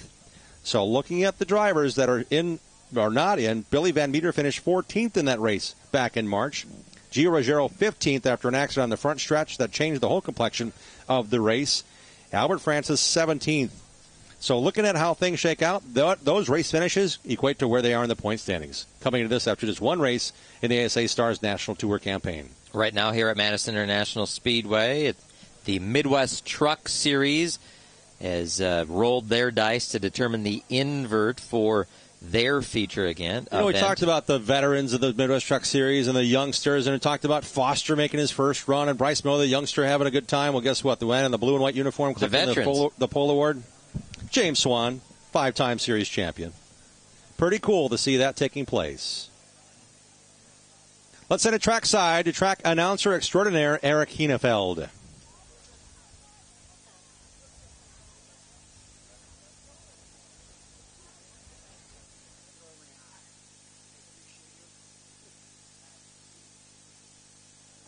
Ladies and gentlemen, at this time, we ask you all to please rise. If you're out in the parking lot or in a concourse area, pit area, we ask you to please stop where you are. We also ask you to please remove your hats. And for our opening words and our invocation today, proud to welcome to the microphone Father Dale Gruba. Welcome, everyone, and thank you for being here this afternoon. We want to pause for a moment at the start of our invocation to honor Scott Kolaski. He was known as the Cone Man here, and he passed away recently, so let's have a moment of silence for him.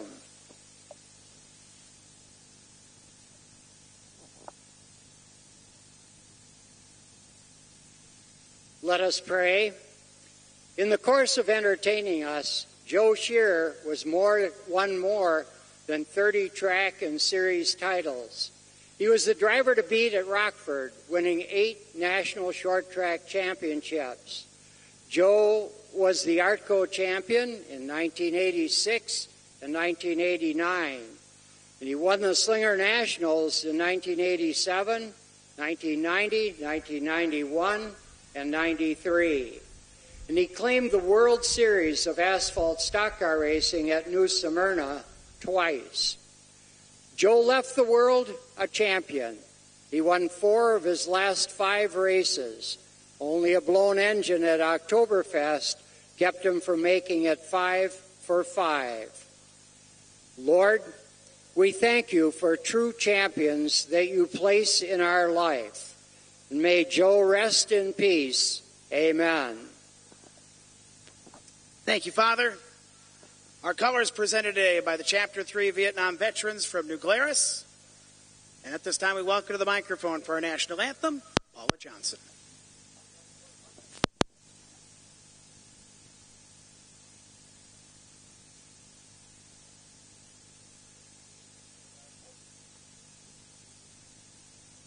Oh, say, can you see by the dawn's early light what so proudly we hailed at the twilight's last gleaming, whose broad stripes and bright stars through the perilous fight for the ramparts we watched were so gallantly streaming, and the rocket's red glare, the bombs bursting in air, gave proof through the night that our flag was still there. Oh, say does that star-spangled banner yet wave o'er the land of the free and the home of the brave? Pretty cool. Hanging out here on a sunny Sunday afternoon in Wisconsin. Madison, Wisconsin, Wisconsin's fastest half mile. Thank you, Father Dale Gruba, for listing off the great accomplishments of the late, great Joe Shear. He suffered through cancer. Working through his treatments, he continued to race and won 4 of those last 5 races at the end of 1997, including his beloved NASCAR, the National Short Track Championships at Rockford Speedway. That speedway just down the road is racing in their final season. They're on Saturday nights this year, and it's certainly something I will reflect on. Joe Shear, so much a part of the history and fabric of that racetrack and this one, Madison International Speedway. We're straight up I-90 from Rockford area, just in the southern half of Wisconsin, 30 miles south and east of the state capital of Madison. It's Madison International Speedway in Oregon, Wisconsin. The cars are lined up on pit road. The top 20 qualifiers are all in a line. They'll be lined up on echelon style on the front stretch. We'll have that pageantry. You can see a lot of the teams now coming from the turn 2 on and off ramp. Notice how steep the banking is. It's a high-banked half-mile racetrack. They're crawling upon the top edge to then come down as the banking decreases off the backstretch to bring their pit equipment into the inner circle, the Ring of Fire quarter mile. That's where the teams will have only the equipment they need to make adjustments. Yes, they can change shocks and springs. Yes, they can bleed brakes and have brake fluid added. Those conditions happen under live pit stops here in a controlled environment during the ASA Stars National Tour. So the teams are bringing their pit boxes down, up to 4 tires in the pits, no more than 4, allowed to be changed throughout the entire 200-lap race here. In 2019, a driver out of Georgia snagged the victory in the Joe Shear Classic. He's gone on to win some big races. He's actually gone on to win a lot of races, but he has yet to win an ASA Stars National Tour race, and it came down to the very last moments of what has been a heated beginning of 2023 between 2 heavyweights, Casey Roderick and Bubba Pollard. The tempers boiled over after the race, the ASA Stars National Tour race in Pensacola, Florida, but that was not the first incident of those veteran drivers racing hard. Let's now get from their point of view, starting with Casey Roderick, their budding rivalry. You race one person for years, there's going to be times where you have incidents like what happened a few weeks ago. Nothing intentional, just a freak accident. When you race together so long, and you race around people, he's a better race car driver than what he's showing and the decisions he's making, I feel like. I've always had a lot of respect for Bubba. He's accomplished a lot in his racing career. And, as far as mine and his relationship at one time, I thought was pretty good. Like, you got enough talent, your race cars are fast enough, just go race and have respect for other people. And that's where I kind of, lost a little respect for him, is he don't have to do those things. As far as my driving style goes, I've been the same since I started racing. I go out there, I've never had, just everything at my disposal at all times my whole life. It's never been that way. I've had to race, the way my dad taught me to race, race hard but clean and don't do anything you don't want done to you. He doesn't have to do some of the things he's done, passing people or racing people to win races or run up front. But it's not my job to please everybody. I'm out here to do one thing, and that's to win races. That's what I was hired to do, and that's what I'm going to do. Just be smart, better decision making, I think, and the way you race Nashville, lap down and race the leaders, that's no respect for any of the racers, so why should we have respect for you? Because if he don't have respect for us, I'm not going to have none for him, so I'm going to make his life hard as I can, tough as I can, and sometimes it's not your day, and you just got to realize that. I'm not changing my style for him. I race people how I want to be raced, I try. We all make mistakes. I make mistakes. I screw up. I'm going to screw up today probably or tomorrow. It's just part of it. You just got to own up to it. I think that's what makes short track racing good and entertainment for the people watching.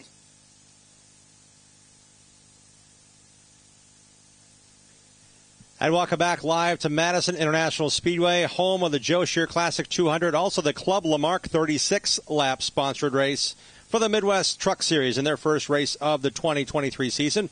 6 times they'll join the ASA Midwest Tour in 2023. The trucks are awaiting their chance to come on the racetrack. We talk about the cars and teams now assembling their pits equipment. The first 20 pit stalls are assigned by how these cars qualified, 1st through 20th in the infield. Outside the racetrack, overlooking the pit grandstands from the front stretch down into the pit area, those are the Truck Series trucks waiting to get on the racetrack. That Truck Series produced Luke Fenhaus and Derek Kraus as champions in their series before moving on. When it comes to high-level motorsports, right now, super late model racing, if you're in a Donnie Wilson racing piece, you've got a good chance to win a bunch of races. William Byron proved that last year. Sammy Smith proved that last year. A lot of drivers are still proving it this year. 2 full-timers in the ASA Stars Midwest Tour are here this weekend again to go after the championship for Donnie Wilson Racing. Gio Ruggiero and Cole Butcher, who are here for the very first ASA Stars National Tour race, but here for the first time at Madison. Let's find out more about their team, their effort, their makeup, and now their soon-to-be dominant runs in 2022 into 2023, starting with Cole Butcher. These guys work their butts off, every day. We're there from 7 till 8 or 9 at night, if not later. So, we got a great group of guys. They all want to win. They all have big hearts. So that's what separates us between the rest of the field. We got a great group of drivers. Well, you got Bond, you got Dennis, you have Will, and the rest of the crew. So they're all very intelligent people. They all know how to win races, and they've all done it before. Just think the environment, we have at our place promotes good people. And, obviously when you run good, that helps too, So, if we can keep doing that, it'll be good. I mean, it's a ton of logistics. We've got a lot of resources, but with a lot of resources comes a lot of upkeep. If we've got 7, 8, 9, 10 cars and we want to make one change, we got to make it to all 7, 8, 9, 10 cars, right? So there's a lot of moving pieces all the time, engines, chassis, just it's a lot of volume. And it's not as easy as, the 2 men in a garage type thing. We got one everything, and that gets, easier to keep up with. So that's probably the biggest thing is the bandwidth to make sure we can touch every car the same way. I would say, this is our first time here, or at least mine, and both drivers and stuff. So I think, our goal obviously is to run top 10, and then, if we can, like I always say every race, you can be in the top 5 at the end of the race, you got a chance to win a race. So, that's the goal every race we go to. So that's just how we're going to play it.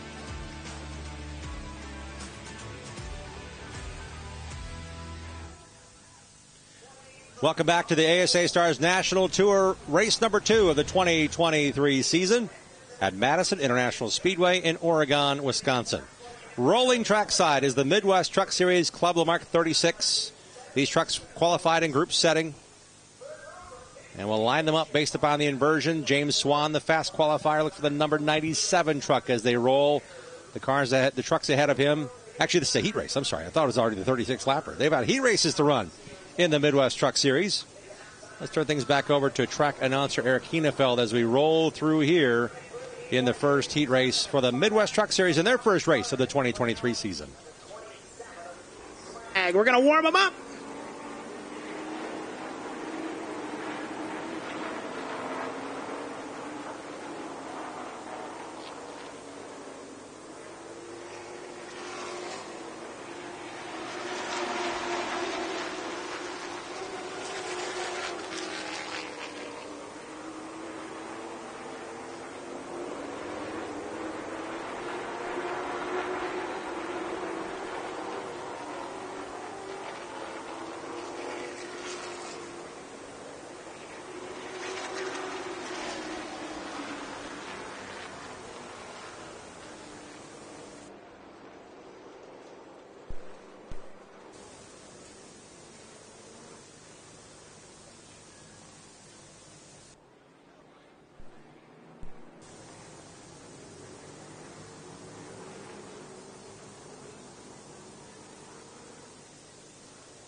One lap away from green.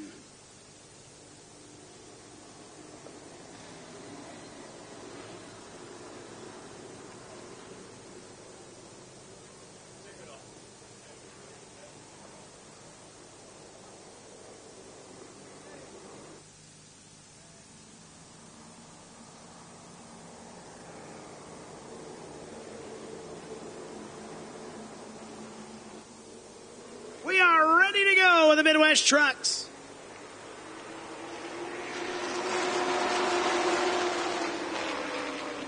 Up and away, Bobby Selsing Jr. to the lead. Second place, up ahead in that second place battle, it is Tom Steinbach and truck 28. Top 4 gets single file, Bat Boy out front. Here comes a 5, up into 5th spot, Mike Reichenberger. And he gets a challenge back to the outside from Kevin Berg of the 51. Second place, Hankey closing up on the tailgate of Steinbach out of turn 4. 2 laps complete, 6 laps to go. Cody Vanderloop looking for 3rd. Here's Berg on the outside, that 51 doing a heck of a job. Kevin Berg in the second groove looking to make it happen. Bringing Reichenberger along in the 5.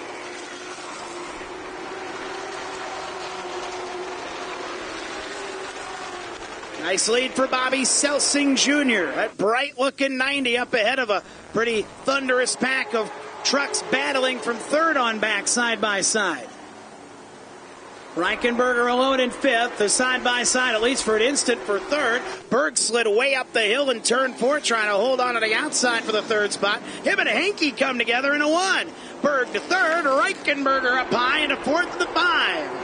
And Mike Reichenberger tries to get to the inside of Kevin Berg. Rolling down, around goes Henke. And a caution's out. Yellow flag flies in the first of three heats for the Midwest Trucks as we are halfway through.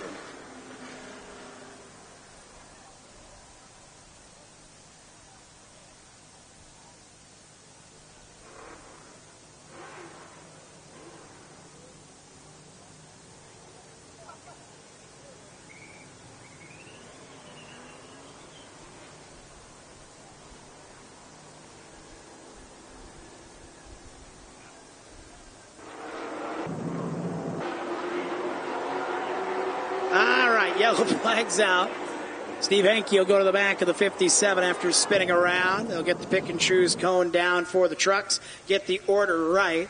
Race leader Bobby Selsing Jr. is a rookie in the Midwest Truck Series, but by no means a rookie. You probably know Bobby if you're a race fan locally. A lot of laps turned over at the Jefferson Speedway in various divisions. I think he's most recently of Sportsman Vintage.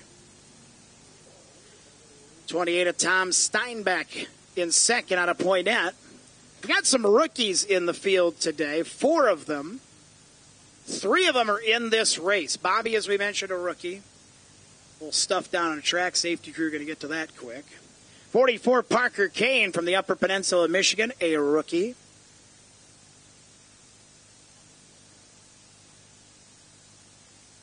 Other rookies in the field include Jesse Green and the 29. Who is in this race as well, started the event. He is out near the back, in fact, right behind the 44 of Kane. And then Weston Marthaler, who we'll see in a later heat.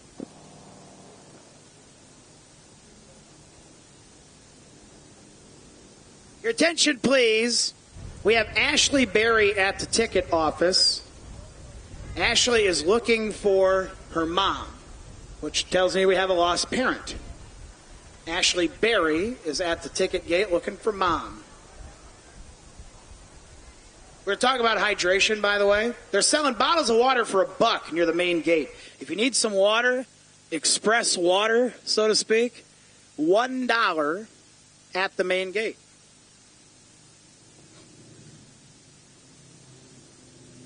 That's easy.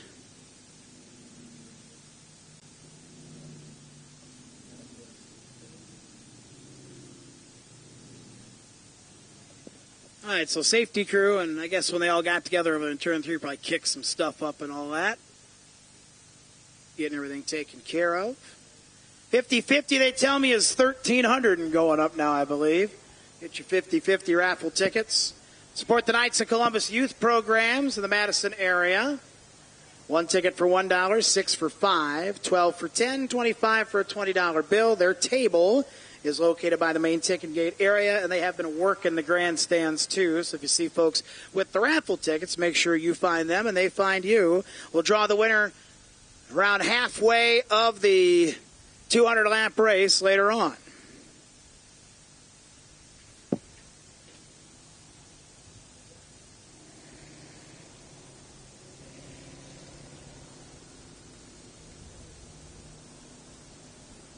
Safety crew is free and clear at turn 3.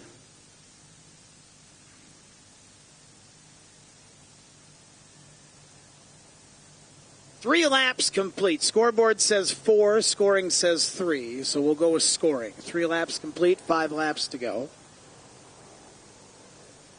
Alex Gilhart up in the starter's stand. I'll give him the 1-lap signal. They're single file on the restarts for the trucks and the heat races.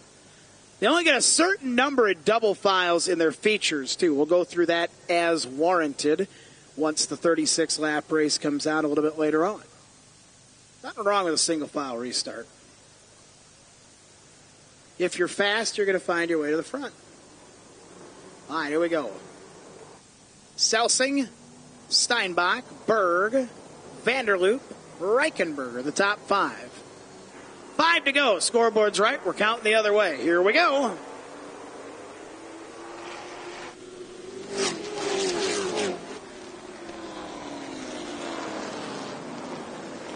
Good lead for Selsing. Berg holding off Vanderloop for third down the backstretch. Reichenberger has company with Jason Stark in the 81. Halfway through. 4 scored, 4 to go. Here's Berg blasting to the inside of Steinbach for second. Kevin Berg of the 51 up the second spot. Stark nosing ahead for fourth of the 81 down the backstretch. 3 laps remain.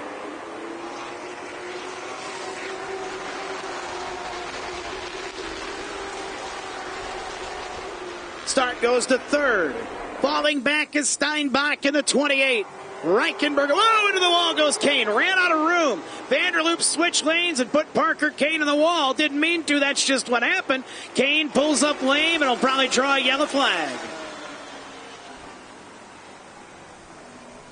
That's a rookie getting in a tight spot at high speeds off of turn 2. Parker Kane in the 44 was coming off the corner and then got pinched as Cody Vanderloop switched lanes. Again, no real fault of Cody's by any stretch, but he was switching lanes and Kane was switching lanes and gets the right side pancaked on the 44 for the rookie out of the Upper Peninsula of Michigan, and a caution is out, and Cody Vanderloop looks like will go to the end of the line in the Ford truck.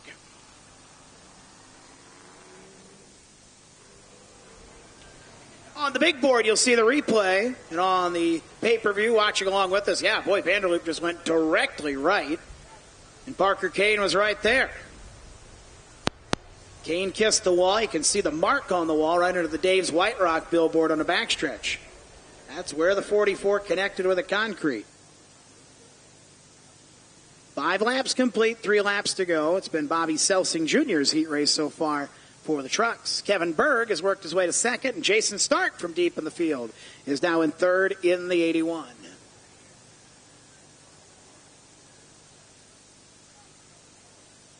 One lap signal. We'll try to finish it this time with 3 laps to go.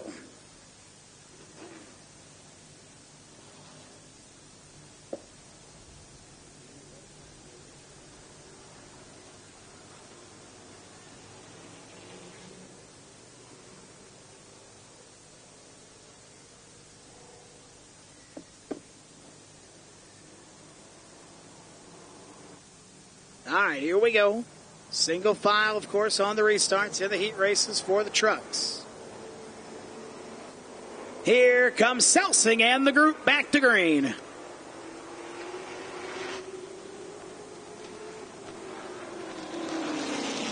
Berg's going to take a look for the lead down to the inside of turn number 2. Selsing takes it back. Second, third, and fourth. Congo around. Stark to the outside of the 81, looking for the runner-up spot. Jason Stark springs into second on the outside. Berg battles back to the bottom. 2 laps to go. Reichenberger got it going, trying to get into the top 3 in that 5. White flag coming this time by. Going to be 1 lap to go for Bobby Selsing Jr., who had a little trouble in the middle 3 and 4. Here comes the cavalry. 1 lap to go.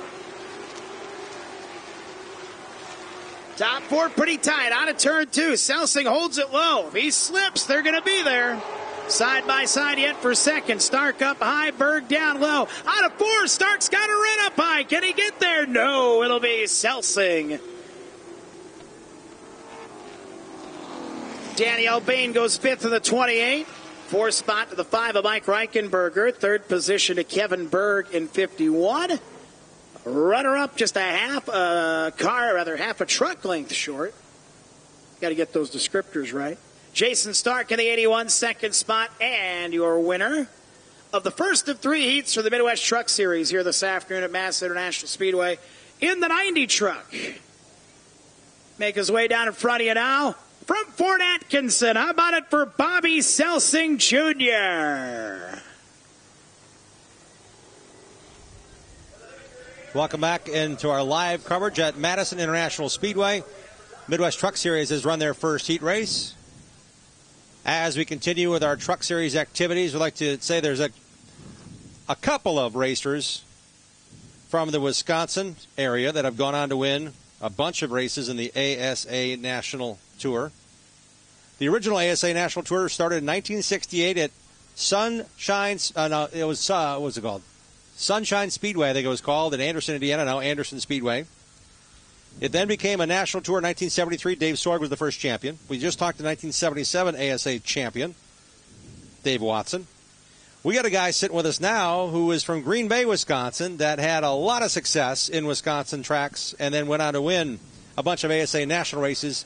Scott Hanson joining us. Scott, welcome back to Wisconsin. Welcome back to this wonderful weather and another big race at Madison.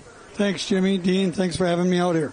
It's great to have you here. I know I've watched you race here. I've watched you win races here. What's the first reaction when you walked through the gate and saw all these cars in the parking lot and the pit stalls were just jam-packed? Boy, I'll tell you what, the pits are packed. The hill is packed. What a fabulous, fabulous day. I'd like to think I brought this great weather back from Arizona with me. We'll give you credit. Yeah, okay, I'll take it. We'll give you credit. I take credit when I can get it. The quality, and there we get a look at it, the fans on the hill. Yeah. But when you take a walk through the pit area, the quality of the racers and the machines, it's amazing, isn't it? It reminds me of back in the old ASA Artco All-Pro era when you pulled in the gate, there were 40 guys that could win that. And when you look at this field that's here, the names and the cars, there's 40 guys that can probably win this deal again. And Scott, you raced, and this is a very good point you bring up about the best of the best racing here.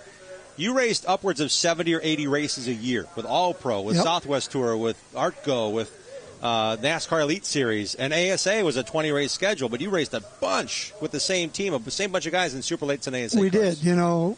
We would do the best we could with, Jerry Gunderman, Terry Baker, Donnie Panetti.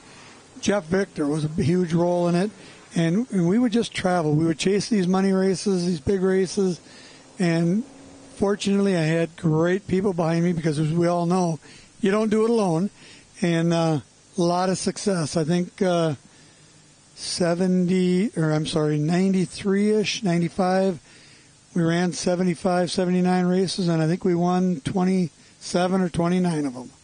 Two of those in 1993 were here at Madison International Speedway, ASA National Race, and a Super Late Model Race in the same afternoon. Yep. Yeah, it was 300 laps and a 200 laps or something crazy like that? Well, we were... hydration level was really good back in those days. You mean Saturday night or Sunday during the race?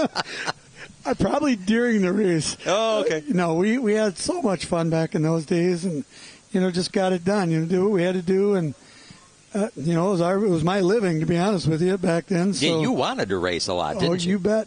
I had Howie Leto, the greatest crew chief ever for short track racing.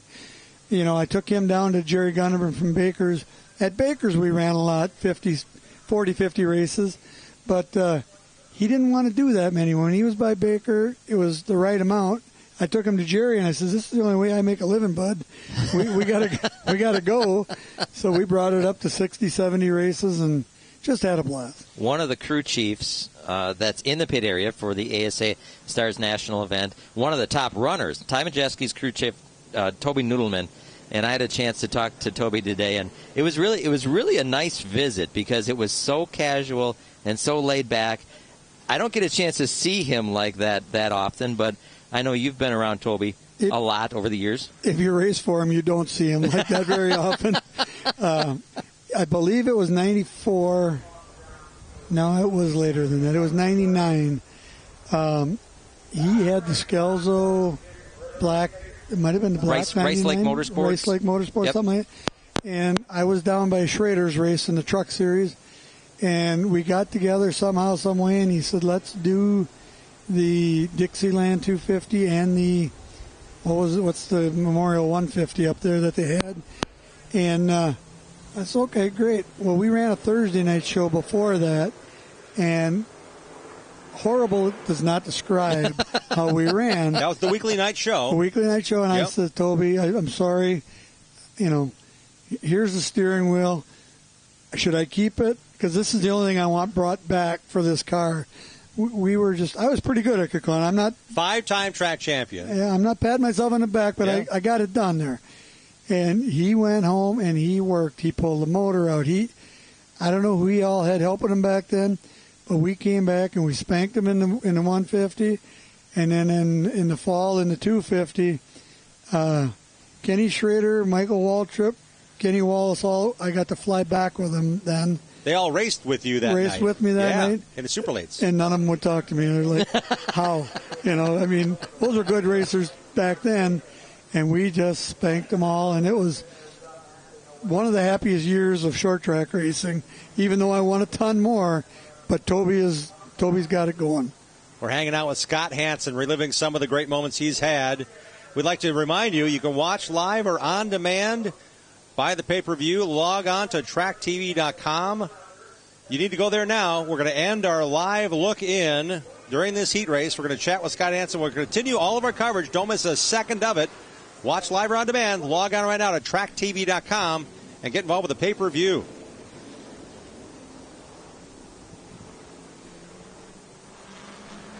Truck racing continues. Scott Hanson joining us. Scott, did you ever race a Midwest truck?